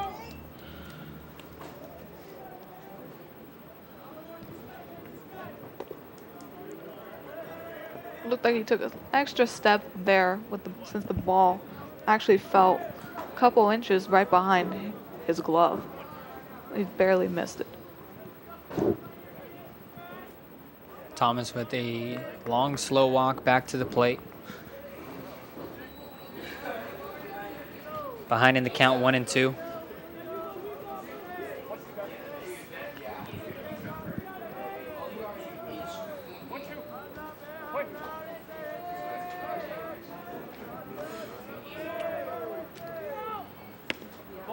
Little half-hearted swing. It got off the end of the bat, foul.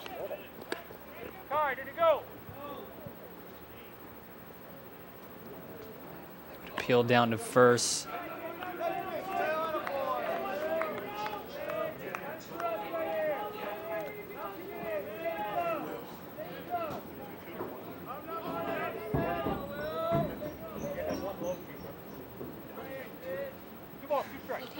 Two and two the count.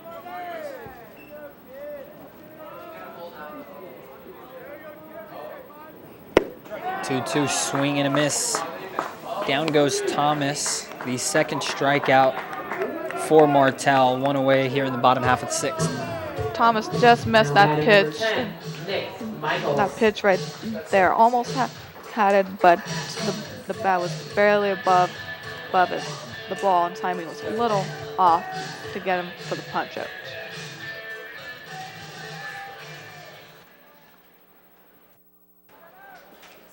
Brings up Nick Michaels. 0 for 2. Reached on an error the first time in his last at bat. Grounded out to the second baseman. Is ahead of the count now, 1-0. Martell shakes off the catcher now, gets the sign he wants. The 1-0 outside, 2-0.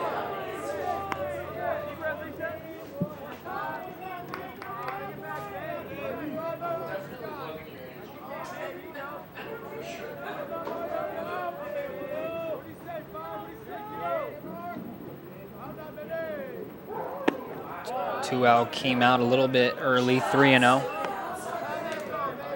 Michaels is a patient hitter, only striking out 17 times out of 107 at-bats in the season up to today.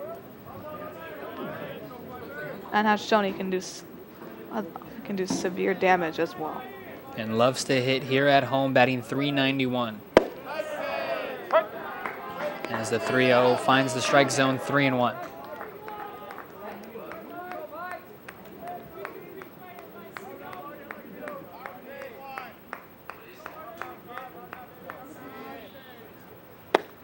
Swung on and missed, so from 3-0, now 3-2.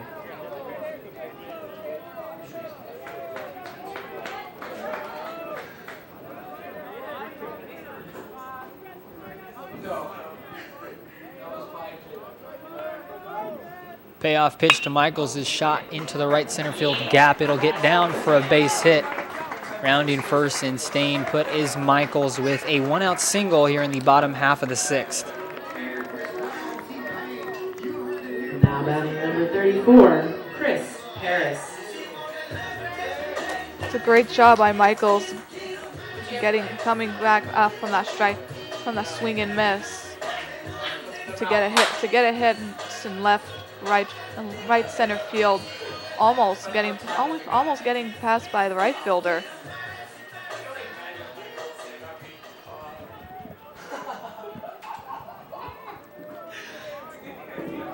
So with the runner on first, Martell now works out of the stretch.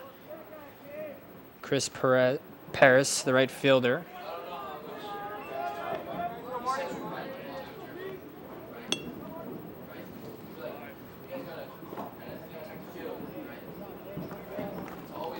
And there will be a mound visit for Will Martell.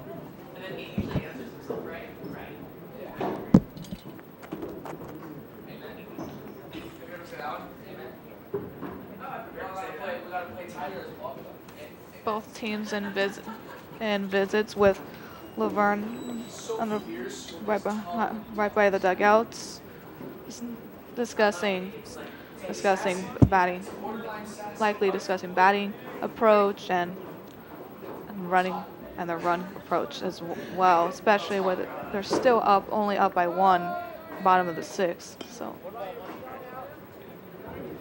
Michaels is at first, has 1 stolen base on the season, has been caught twice.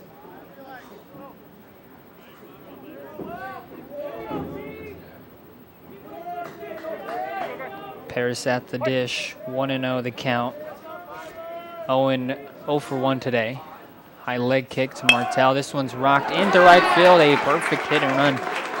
Going first to third is Michaels, and La Verne have runners at the corners, 1 away in the bottom half of the 6th. That's the spark you want if you're La Verne. A perfect decision.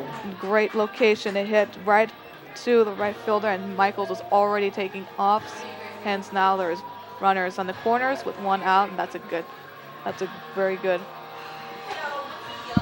situation if you're La Verne. Although you have to be a little more careful of the double play ball, but it's still a great spark with runner on third, not too far from home plate, 90 feet. So in steps Brandon Vogel, 0 for 2 on the day.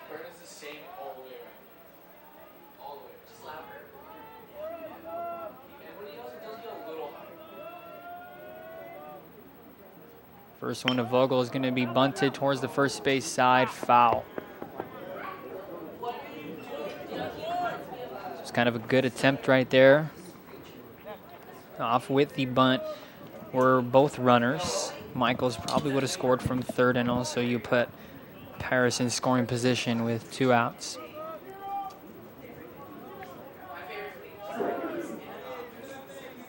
Vogel does have 21 runs batted in on the season, 16 of which have came at home.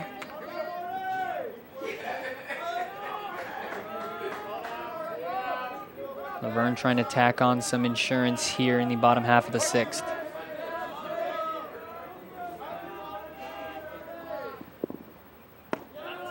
Oh, 1 is a beauty, 0-2.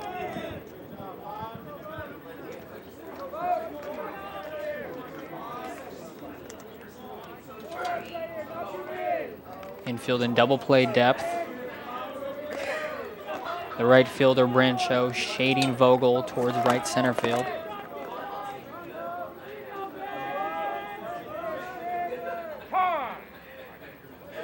And Vogel will take time.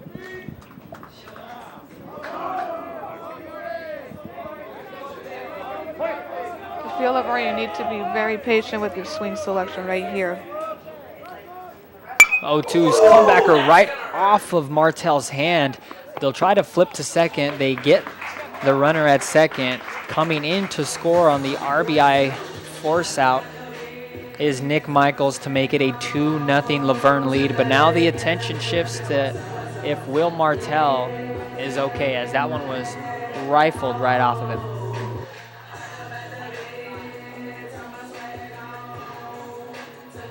That was off its pitching hand as well. So that's definitely gonna, a ball like that definitely hurts regardless, but especially if it's on your pitching hand, that could be bad news for Occidental as they're checking them on right now. And a heads-up play by J.P. Flores at second base. After the redirection, he had to shift his weight towards the left and kind of like a little scoop dive throw to second in time to still get Paris with the force. Trainers from La Verne will go out there and try to check on him as well. La Verne gets all-important another run here. Now have a 2-0 lead. That was a much-needed run by La Verne, adding, even though it's just 1 so far, that takes off slightly less pressure from Norman as he goes on next inning. And for Vogel, kind of a bad luck situation for him. He does get the RBI, but doesn't get the hit due to the force out. Nonetheless, it looks like Martel will be given a chance to throw a few warm-up pitches to try to convince everyone that he's all right.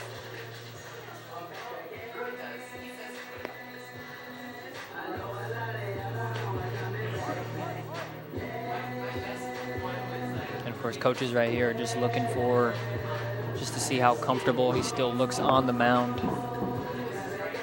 But if you're La Verne, if he is not 100%, this is your chance to take advantage of the situation. There's 2 outs, but there is a runner at first in Vogel and a very capable hitter in Andy Martinez coming up.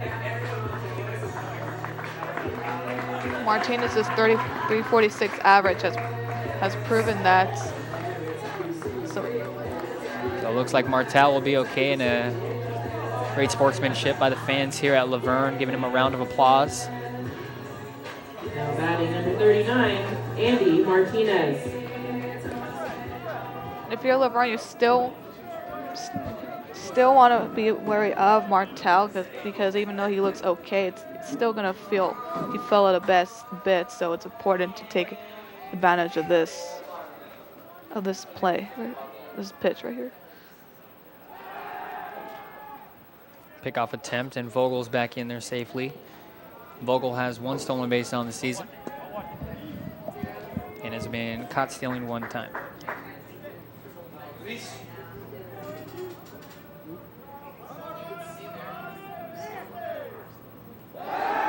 Another pickoff attempt, and Vogel's back in there safely. Inning began with a strikeout of Jacob Thomas, followed by Michaels getting a single. Paris would also single, put runners at the corners, and then the 1-4-6 fielder's choice got Vogel to first and allowed Michaels to come in to score the all-important second run as the curve is in there 0-1 on Martinez.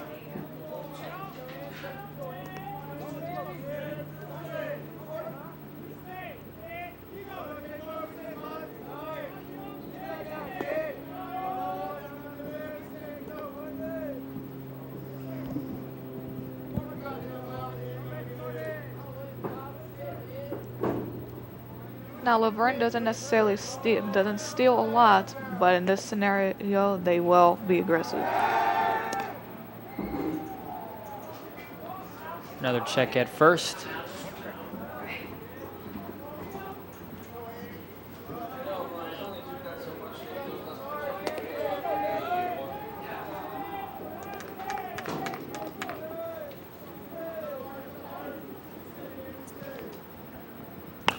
Martinez pops this one up behind the plate. The catcher, Abrams, makes the catch to retire the side, but La Verne adds 1 more run on 2 hits, no errors, 1 left on base.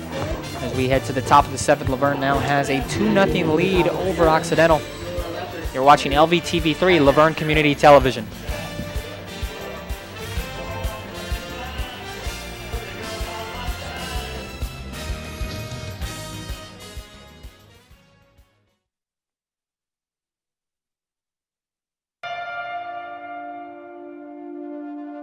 What could you lose in a home fire? Your possessions? Your home? Your memories? Don't let your world go up in smoke. Make sure you have working smoke alarms and practice an escape plan for you and your loved ones, because fire is everyone's fight.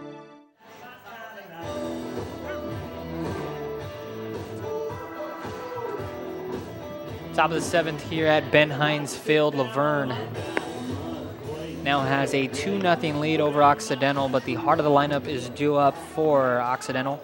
It'll be 3, 4, and 5. Jack Brancho. Jack Brancho. 0 for 2 on the day, struck out swinging his first time, grounded out to the first baseman in his second time.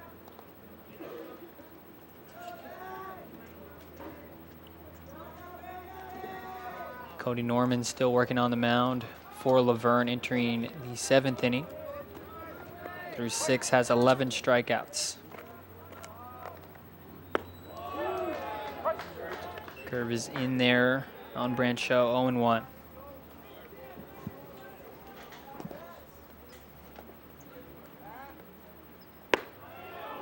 Oh, 1 paints the outside corner, 0-2.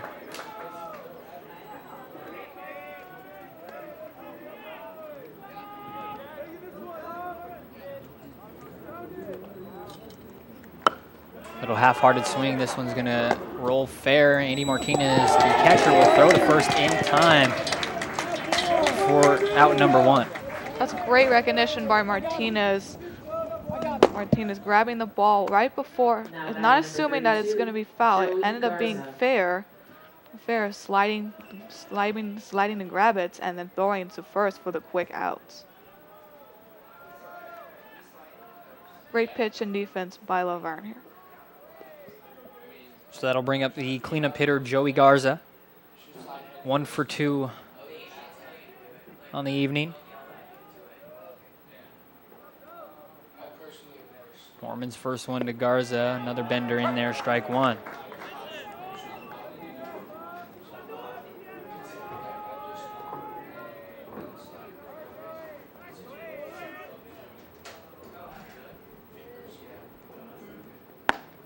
Fastball misses high. Count evens at 1.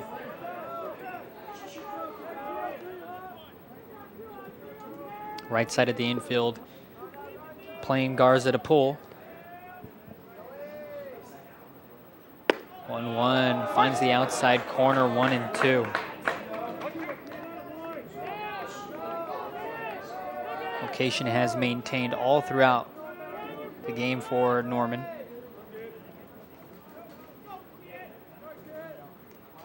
One-two to Garza, misses high and outside, 2-2. Norman's consistency with his velocity of his pitches and the location, it definitely helped throughout the afternoon. The 2-2 is inside, high and tight. Count works full. Garza just able to get out of the way. No one likes getting thrown near, especially around that area. Payoff pitch to Garza is going to be fought off and fouled back. This is a very important at bat right now for La Verne, especially Norman, because if Garza wins this battle, you have McNeil up next, and who has the most home runs of Occidental. Payoff pitch is outside for ball 4. Garza gets on base with 1 away. That's the first walk allowed by Cody Norman all game long. 11 strikeouts to now just 1 walk. Only 3 hits allowed. And that brings up Eamon McNeil. Pair of strikeouts, 0 for 2. 1 swinging and 1 window shopping. Another curve in there to start off the hitter. That's 3 straight curves to start off the last 3 batters. All for strikes, 0-1 the count to McNeil. It's a great velocity and great location there on that curve. McNeil fouls that one back. 0-2 the count. Tying run is at the plate, represented by McNeil. He's delivered 4 homers for Occidental this season.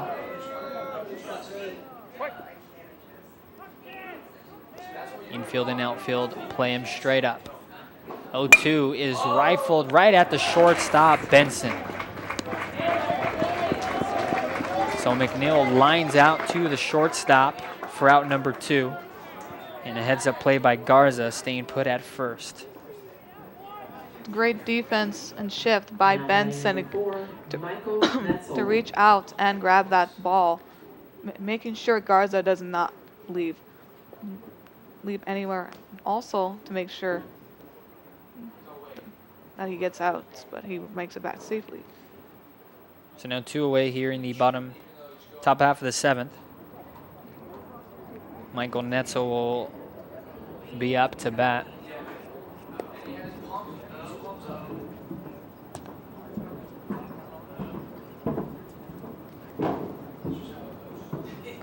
Out of a long mound visit.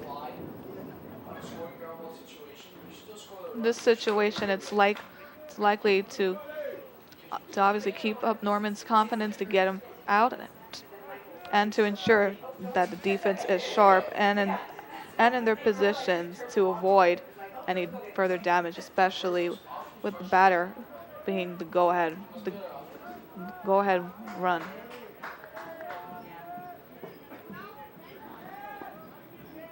So La Verne hanging on to a 2-0 lead in the top half of the 7th. First pitch to Netzel is going to be popped up into center field. Coming on in about 10 steps towards his left is Brandon Vogel for out number 3. No runs, no hits, no errors, 1 left on base. We go bottom 7. Time to stretch here at Ben Hines Field. La Verne with a 2-0 lead.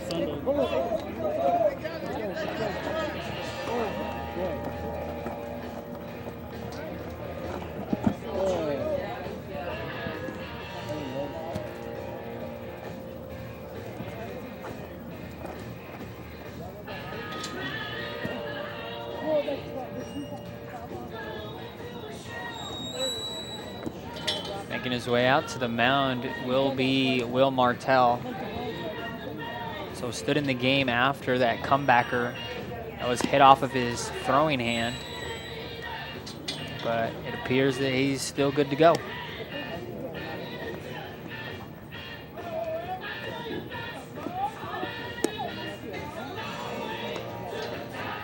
Now, as the game draws nearer to its conclusion, it's still only up 2-0, so Occidental still has 2 full innings to come from behind. For La Verne, it's important to gain some more momentum and gain a potential few hits to score another run or 2. And it was a 2-0 lead that La Verne had yesterday at Occidental, which Occidental was able to come back from and win by a score of 5-4. So no lead is safe against this ball club. Now batting number 3, Mauricio Guadarrama. So Mauricio Guadarrama will come up. 8-9-1 due up for La Verne here in the bottom half of the 7th. Martell's first pitch in the 7th misses inside, 1-0.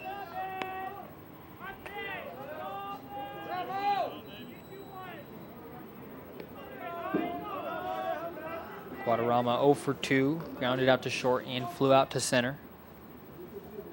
This one finds the outside part of the plate, 1-1. A fly out to center was courtesy of Jack Branshaw's diving catch in left center field. 1-1 misses inside, 2-1. As the game has moved on, Martell has been living on the outside corner, unable to establish that inside part. At least location-wise, has missed.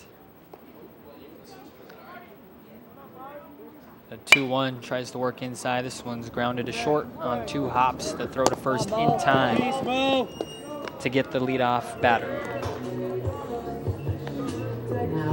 Martell got the location right there this time, causing the ground out to first for the first hit.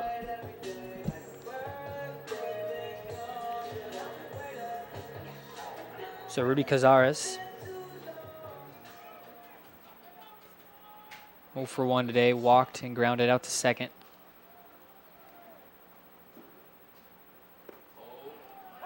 Curve in there, strike 1.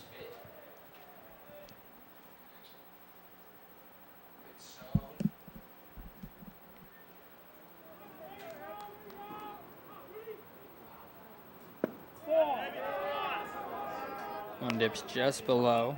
1-1 the count.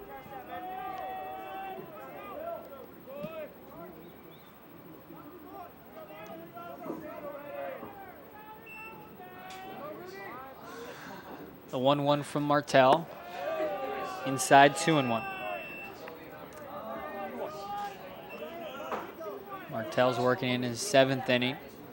His longest outing inning-wise this season was 9, had a complete game a few weeks ago. 2-1 is outside, 3-1. You can definitely see the fatigue kicking in with Martell missing locations. if you're Caceres, this is a good hitter's count and good opportunity.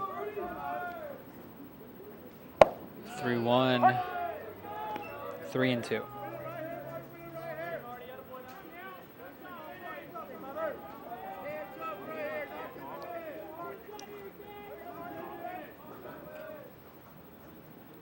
Payoff pitch to Caceres.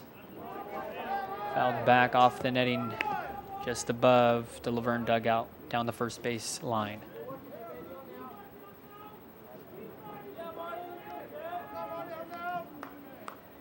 One away, bottom half of the 7th, 2-0 La Verne, nobody on base. Caceres, the 3-2, is ball 4, 1 out walk. Give La Verne a runner on base for the leadoff hitter, Jacob Benson.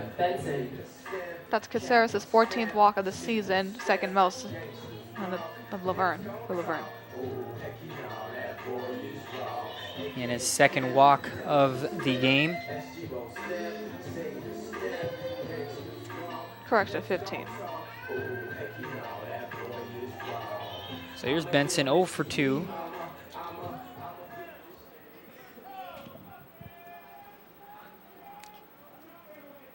Was a 1 for 3 yesterday. This one's thrown behind Benson. It'll get behind the catcher. And moving over to second now.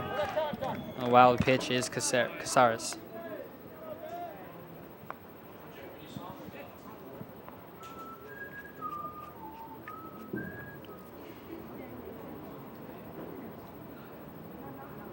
So now there'll be another mound visit for Martel.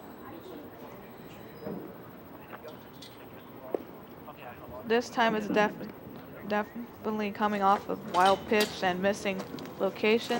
Not only it's to calm him down, get him his composure a little bit. Also for the defense. And they're gonna stick with Martel.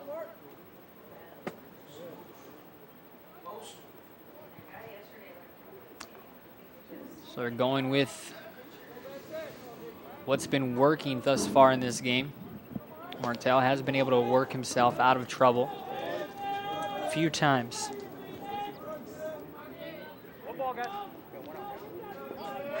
So Caceres at second in scoring position. Benson up to bat, 1-0 the count. Martel set at the belt. Out of the stretch, the 1-0. Upper part of the strike zone, 1-1.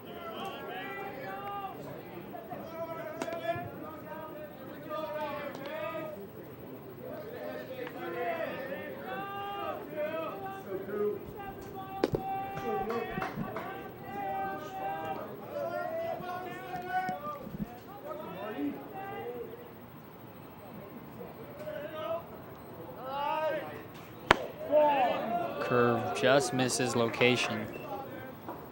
2-1 the count.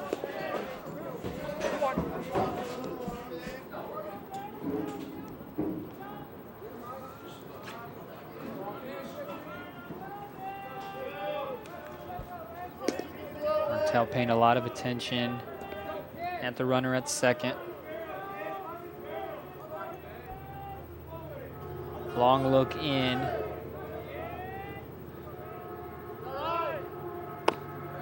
2-1, 2-2. Fastball found the outer part of the plate.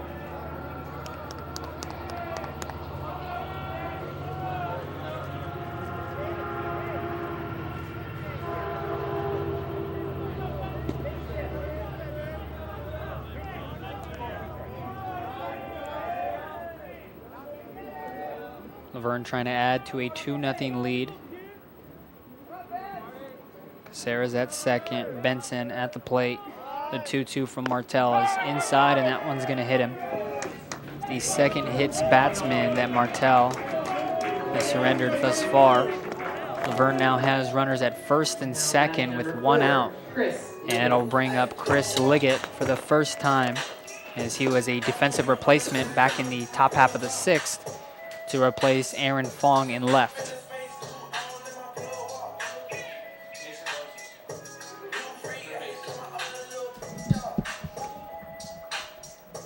you're La Verne, this is another good opportunity to get some points on the board with Martel struggling with location and control as well.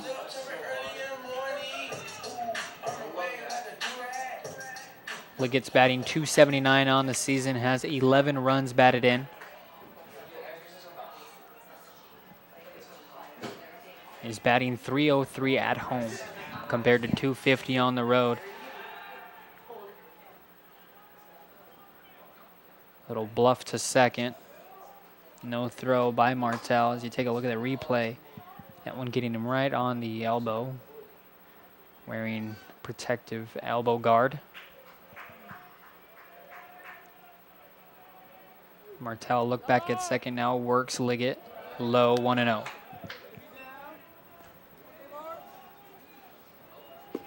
Looming on deck is Jake Thomas. Still only one out here in the bottom half of the seventh. Kazara's at second. Benson at first. Liggett at the plate. Martel sets a look back at second. The 1-0. Curve misses outside. A throw back at first. Benson's back in there. 2-0 the count to Liggett.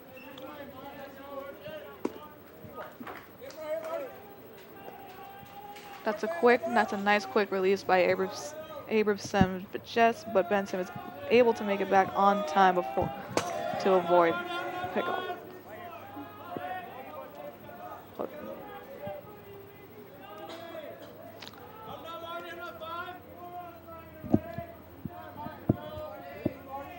Martel, long look in, now gets the sign he likes. The 2-0 is swung on and fouled back 2-1.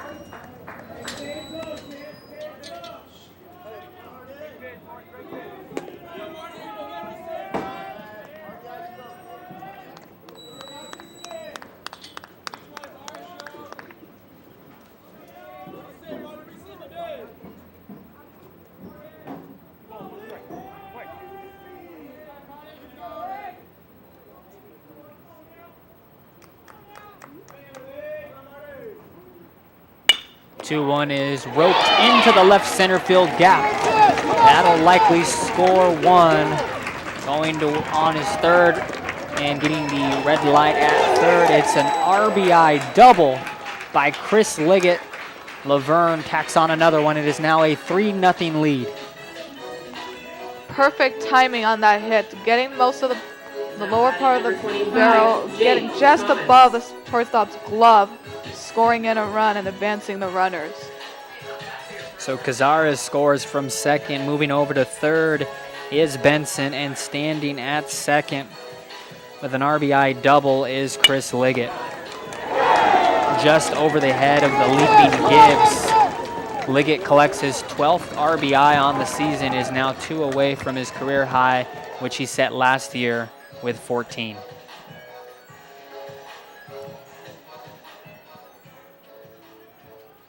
The 3-0 lead. Now the infield will play in to try to prevent any more runs from coming across. Jake Thomas will come up with 2 in scoring position, 1 away in the bottom half of the seventh. First one to Thomas is outside, 1-0. Thomas struck out swinging his last time against Martel. Also has a double and a run scored.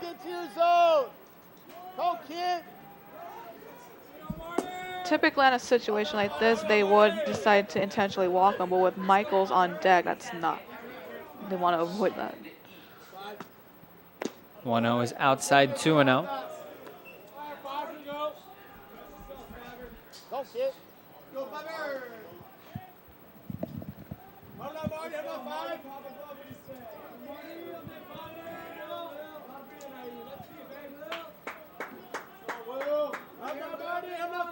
Good count for Thomas, the 2-0. Outside, 3-0.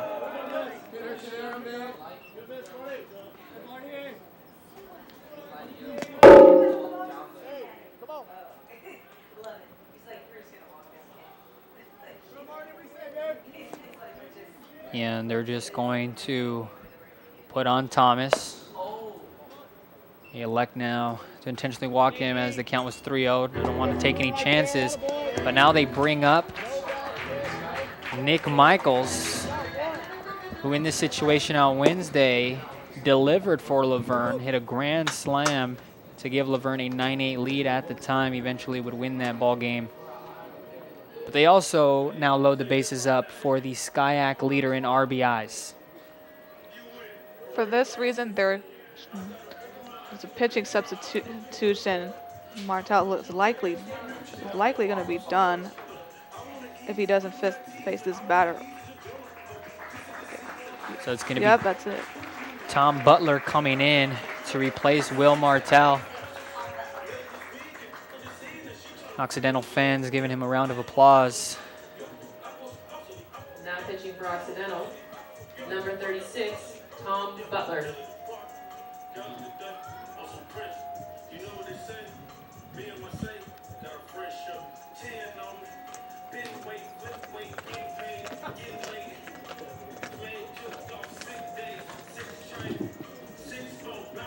Butler on the season, a 1.04 ERA, 3-0 record in 17 1/3 innings pitched, has allowed 10 hits, 2 runs, both of which have been earned, walked 6, and has struck out 15. He is their premier reliever out of the pen, and they're asking a lot out of him here to keep this game at 3-0. He'll need to get at least 2 outs with the bases juiced for Nick Michaels. So if you're Butler, the sophomore from Seattle, Washington, you have to be careful with Michaels up to bat. One of the SCIAC's most dangerous hitters.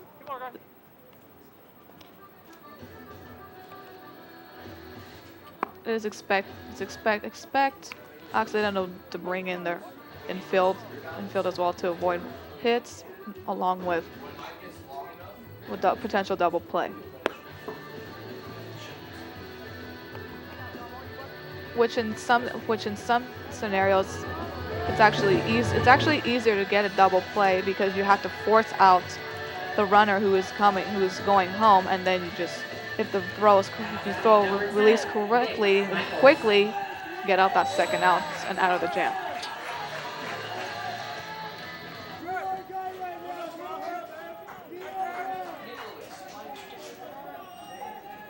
So nowhere to put him. One away. 3-0 La Verne in the bottom half of the 7th. Butler, the tall righty, sets at the chest. And Michaels rocks this one deep to the right field. Foul.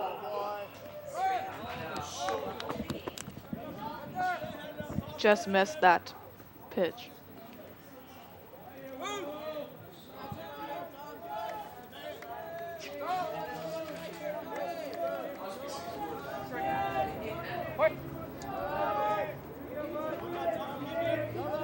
Butler, a long look in.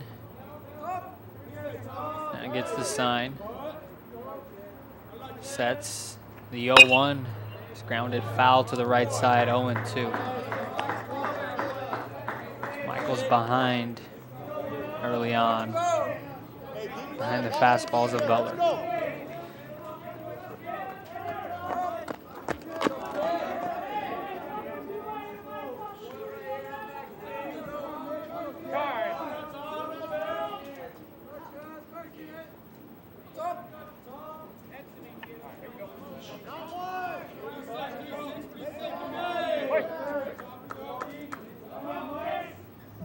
Butler's definitely being patient with this pitch selection. 0-2 to Michaels is swung on and missed. A big out number 2 to get the RBI leader in SCIAC. That is a must-needed strikeout by Butler for Occidental. Not only did you get out Michaels, but you struck him out, and now it's 2. Now you're facing La Verne with just 2 outs. Gives him that little momentum to potentially end the inning, preventing any further damage. Tom Butler definitely has the swing and miss stuff. Coming into Today, 15 strikeouts in 17 and a third innings. First one to Perez is going to be shot at the second baseman. Flores throw over to first in time. So Tom Butler escapes the bases loaded jam, gets the big strikeout of Michaels and the ground out of Perez. Keeps the game at 3-0 La Verne as we head into the top half of the 8th. Billy Lopez alongside Nicolette Rojo. You're watching LVTV 3 La Verne Community Television.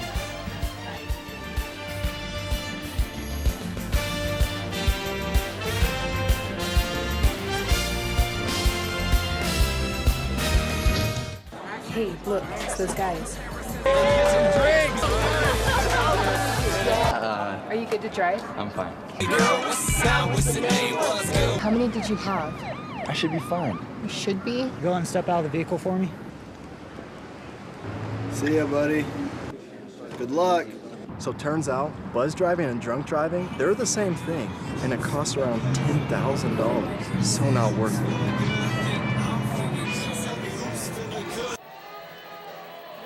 Top of the 8th here at Ben Hines Field. La Verne hanging on to a 3-0 lead. Situational hitting by Chris Liggett in the last half provided a clutch RBI double to tack on another run. And it's been all Cody Norman through 7.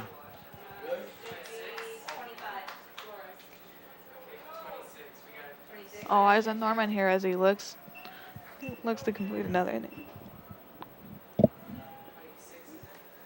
So Antonio Andrade. Now batting number 26, Antonio Andrade. Into pinch hit for the second baseman, Flores. And promptly swings at the first pitch, pops it up foul towards the right side. It'll be the first baseman making the grab in foul territory. 1 pitch, 1 out. Perfect start for La Verne. If you're Norman has got the right pitch, got him to swing for that quick, easy out with 2 more to go. That'll bring up the number 8 hitter, Brian Smith. 1 for 2, single and a strikeout. Infield and outfield, play Smith straight up. Norman turns and delivers the first one high, 1-0.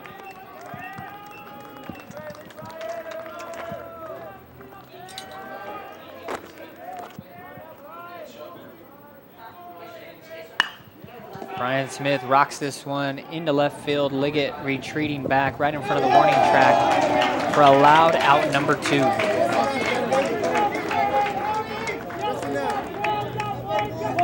Smith just missed that. Just missed that pitch as Liggett went back on the warning track to grab the second out of the inning.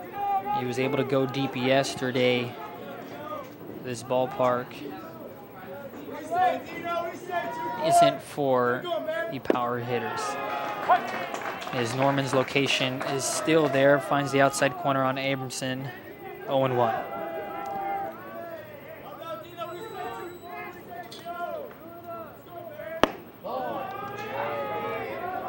No one misses, 1-1.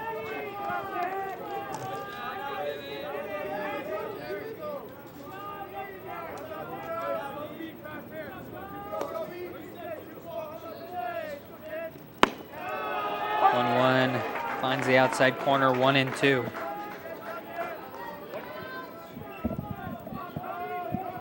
Norman's ahead of the count, and he still has a little more freedom for this pitch. 1-2, way outside, 2-2.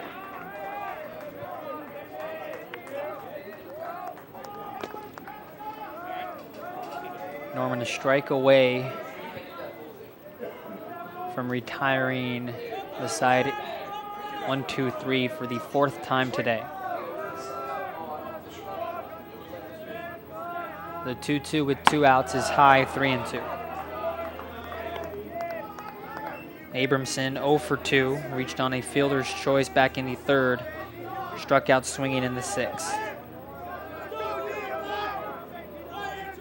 Payoff pitch is called strike 3. Abramson window shops to end the top of the 8th. We go bottom 8, La Verne protecting a 3-0 lead. That's the absolute perfect location right there. Great call by Martinez to get him right at the bottom part of the plate, at the corner, right at the knees to get him looking.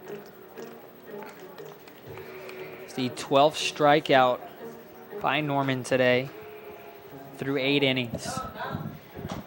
Tom Butler, who came in the last half inning to work out of trouble with the bases loaded and 1 out, will come on again here in the bottom half of the 8th, trying to keep the lead at a 3-0 game.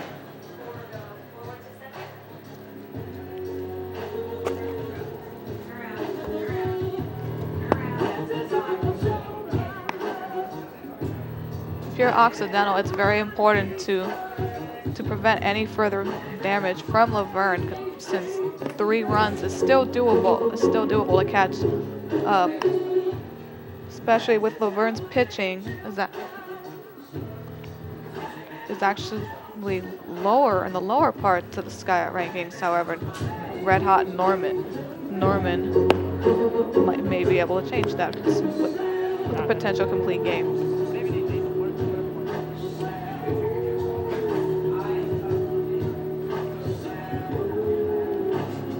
Moving from third base to second will be Michael Netzel. And replacing the second baseman at third is Antonio Andrade.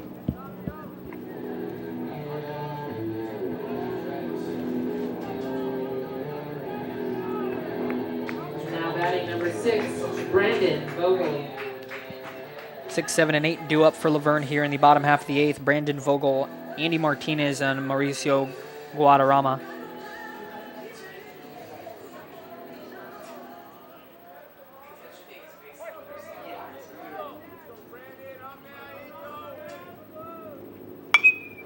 Vogel rocks that one foul to the right side, 0-1.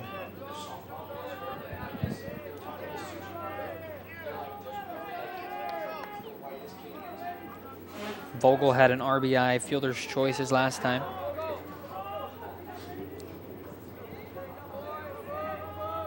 Infield play Vogel straight up. Center fielder shading him towards right center field. Butler sets at the belt. 0-1. Finds the outside corner, 0-2.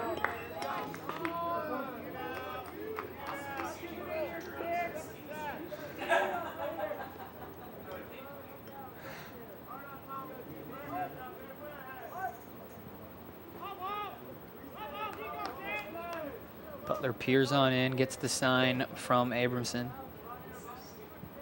His 0-2 just misses outside. It was right where they wanted it, but set up just outside. Count moves to 1-2.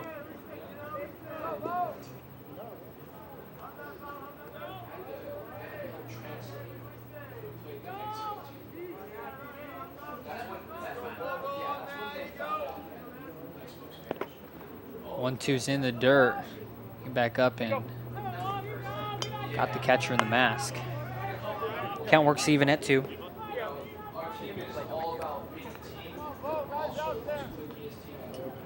Abramson's going out to talk to Butler, deciding on the right pitch to get the outs.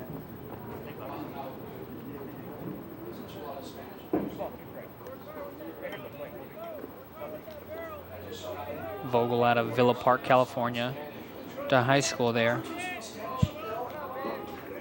Coming into the game, batting .323.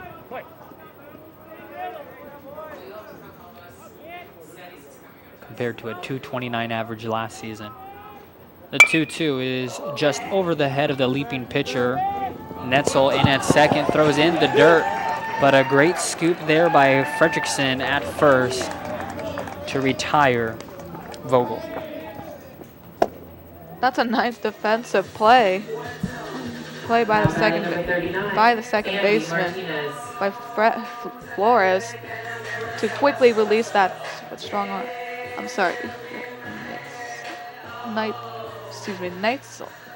Netzel to get that throw.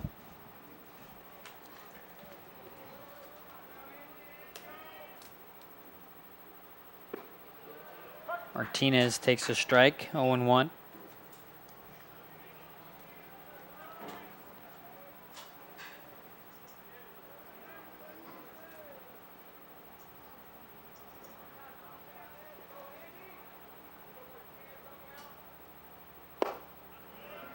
Takes another one, so Butler works both sides of the plate. And down in the hole is Martinez, 0-2.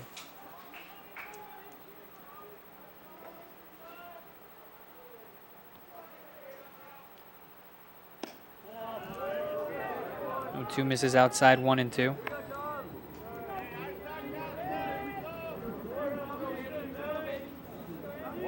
One out in the bottom half of the eighth, 3-0 La Verne.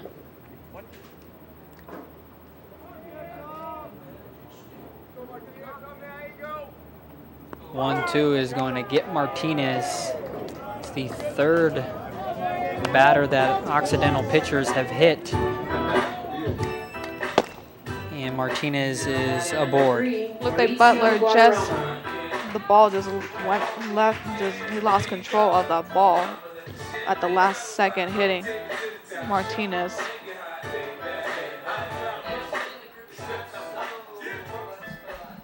It'll bring up Mauricio Guadarrama. One out, runner at first. Final line on Will Martell. He went 6 1/3, allowed 6 hits, 3 runs, 2 of which were earned, walked 3 and struck out 2. As the first pitch is fouled off to the right, 0-1.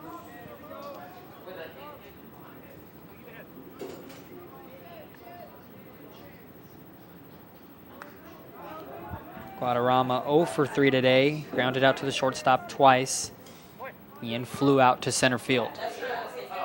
Butler a long look in, sets just above the belt, and works high, 1-1. Butler's a very selective pitcher here, taking his time, staring, looking for the right signal for that right pitch to retire the batter. Butler, a good flamethrower, stands at 6'4". Straight up on top of the mound, works a little bit over the top.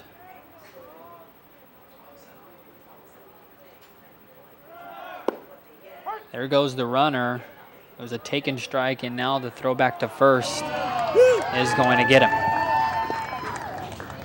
So Guadarrama was off with the pitch and was hung up to dry. Martinez stopped halfway.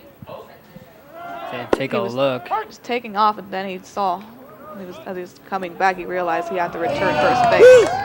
Got out. 2-4-3 if you're scoring at home. And Martinez is out number 2.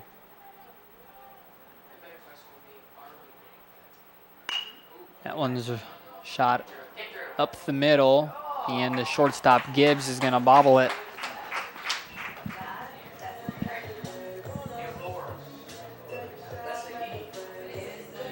It's the second error committed by Occidental today. Coming in, they had 52 errors, which was the second most in SCIAC. Ball just got out of Gibbs' glove and couldn't control the ball on time. So Guadarrama reaches first on the E6. And that'll bring up Rudy Cazares. 0 for 1 today with a pair of walks. Takes the first one from Butler low, 1-0. Cazares scored in the last half inning on the RBI double by Chris Liggett.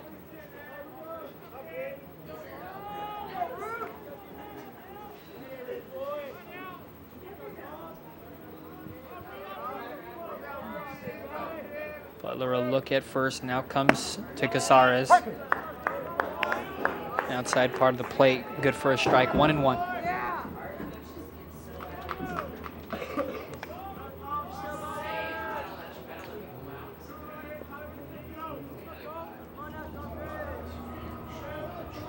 Guadarrama on first with a decent lead.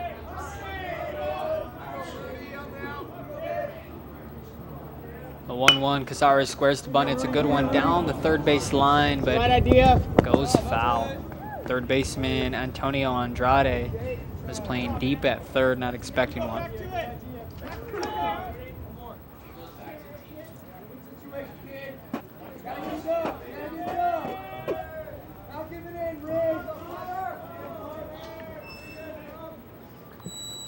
Now with 2 strikes, 1-2 the count.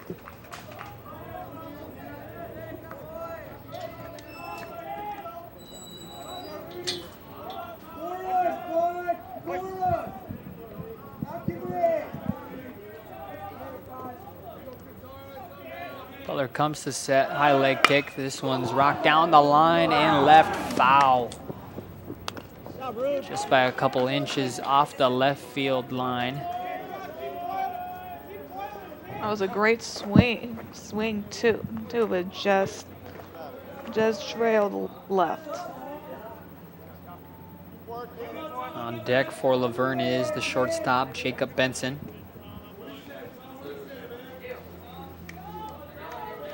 Verne's being a little more aggressive with the bat right now, trying to add more runs, making it harder for Occidental to catch up.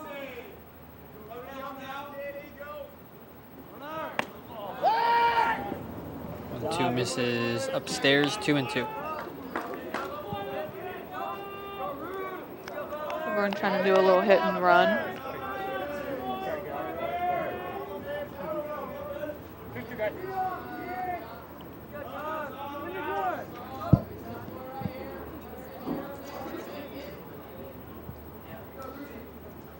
Two and two with 2 outs.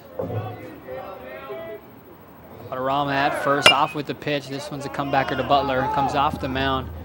Will throw overhand to first for out number 3. So no runs, no hits, 1 error, 1 left on base. We head to the top of the 9th. Norman trying to finish the shutout. La Verne up 3-0. You're watching LVTV 3, La Verne Community Television.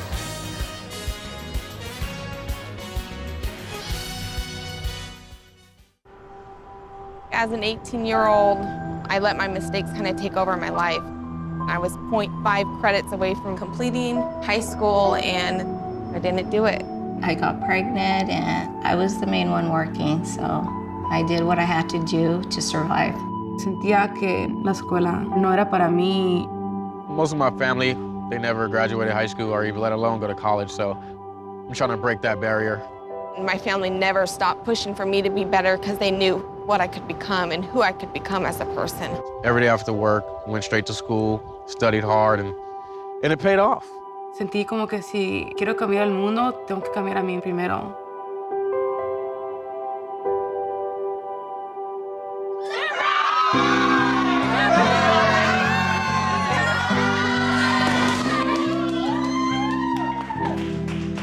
I could not have gotten my diploma without my family.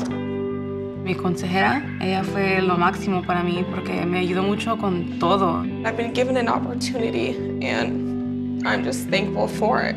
Yeah, it's hard, but keep on going and keep on trying. The high school diploma is just added to the confidence, and now I feel unstoppable.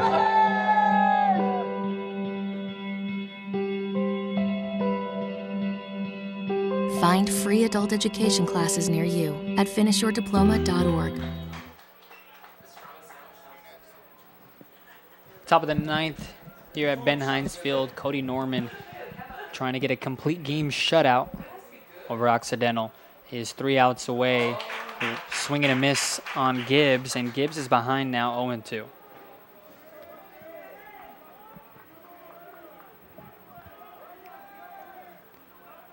Gibbs 1 for 3 on the day. Single and 2 strikeouts. 0-2 is Chopper up the middle. The second baseman, Guadarrama, throws over to first in time.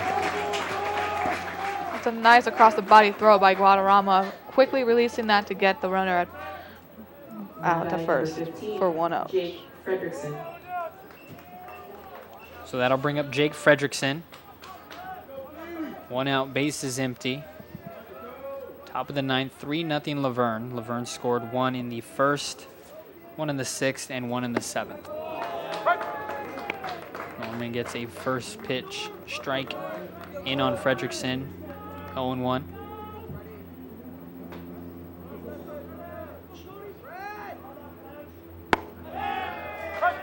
Goes off speed, 0-2. Right side of the infield, playing Fredrickson to pull just a little.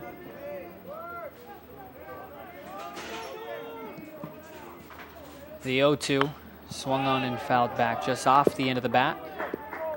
And Fredrickson stays alive. Norman's definitely continuing to feel it. Only 4 strikes away from that complete game as he's analyzing the pitch and ready.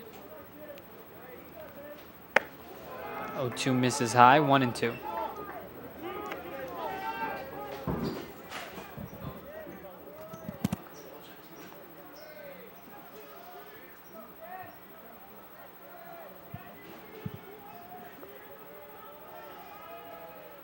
Norman turns. The 1-2 is fouled to the left off the netting. To the left of the away dugout.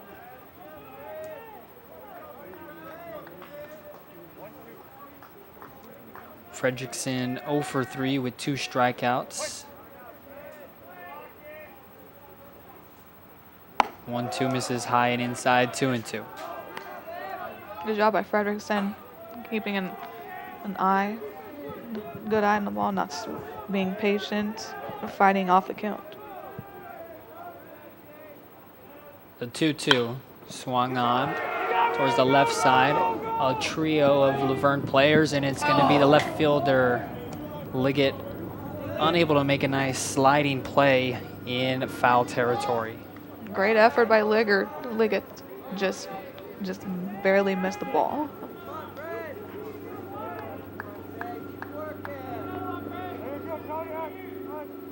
Count remains at 2-2.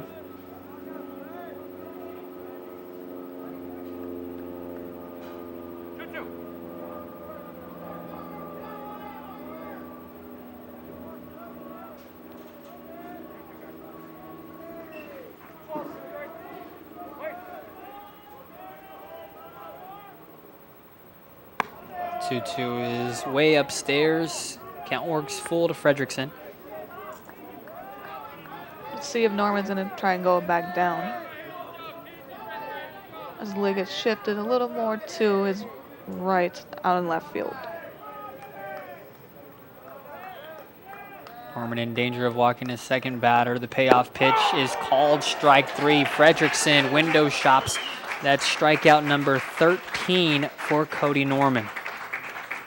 It's a great pitch with a great location to get him looking right in between the knees and the waist, catching that corner of the right side part of the plate.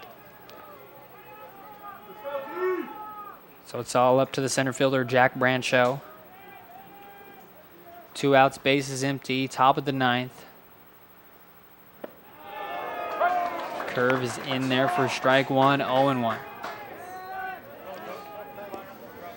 Cody Norman 2 strikes away from throwing a complete game shutout over Occidental. The 0-1 paints the outside with the fastball, 0-2. It is now 1 strike away. See what Norman decides to pitch here. 0-2 swung on and missed. Cody Norman goes the distance. The complete game shutout with 14 strikeouts. La Verne wins 3-0 over Occidental here at Ben Hines Field. It was a great pitching effort by both teams, but definitely by La Verne. La Verne coming in almost bottom last in ERA. And ERA and Skyak getting the complete game here. Here shutting them out 3-0. Yeah, Nicolette, what was the difference maker, do you think, in this game? Definitely Norman, because yes, he struck out 14, but not just that, he was able to maintain consistency throughout the entire game, which is important to pitching. He may Yes, he had like a walk or two, walk into here and there, but bottom line is he remained calm, he remained confident, and he got the job done, as along with the offense. They got just enough amount of runs to seal the deal and pick up the W here. Cody Norman's final line, 9 innings, 3 hits, no runs, 1 walk with 14 strikeouts. La Verne was able to score in the first inning. It was off the error. Nick Michaels reached on an error, allowed Jacob Thomas to score from second to make it a 1-0 game. In the bottom half of the 6th, it was an RBI fielder's choice by Brandon Vogel to bring in Nick Michaels to score to make it a 2-0 game. And in the bottom half of the 7th, the RBI double by Chris Liggett able to bring across Rudy Casares to make it a 3-0 game. Final box score, Occidental, no runs, 3 hits, 2 errors, and 2 left on base. La Verne, 3 runs, 6 hits, no errors, 9 left on base. Cody Norman gets the win, evens out his record at 3-3. Will Martell unfortunately picks up the loss, drops to 2-4. How good was Martell as well? Martell was fantastic, even with, despite that injury that got his pitching, and he still made composed. It was just the battle of 2 great pitchers, and the winner was basically thanks to the offense, 2 couple from Michaels, and overall Martell did great as well. He may have not had a complete game, but he still got the job. Done as well. So La Verne picks up this one over Occidental, 3-0. Billy Lopez alongside Nicolette Rojo. You're watching LVTV 3, La Verne Community Television.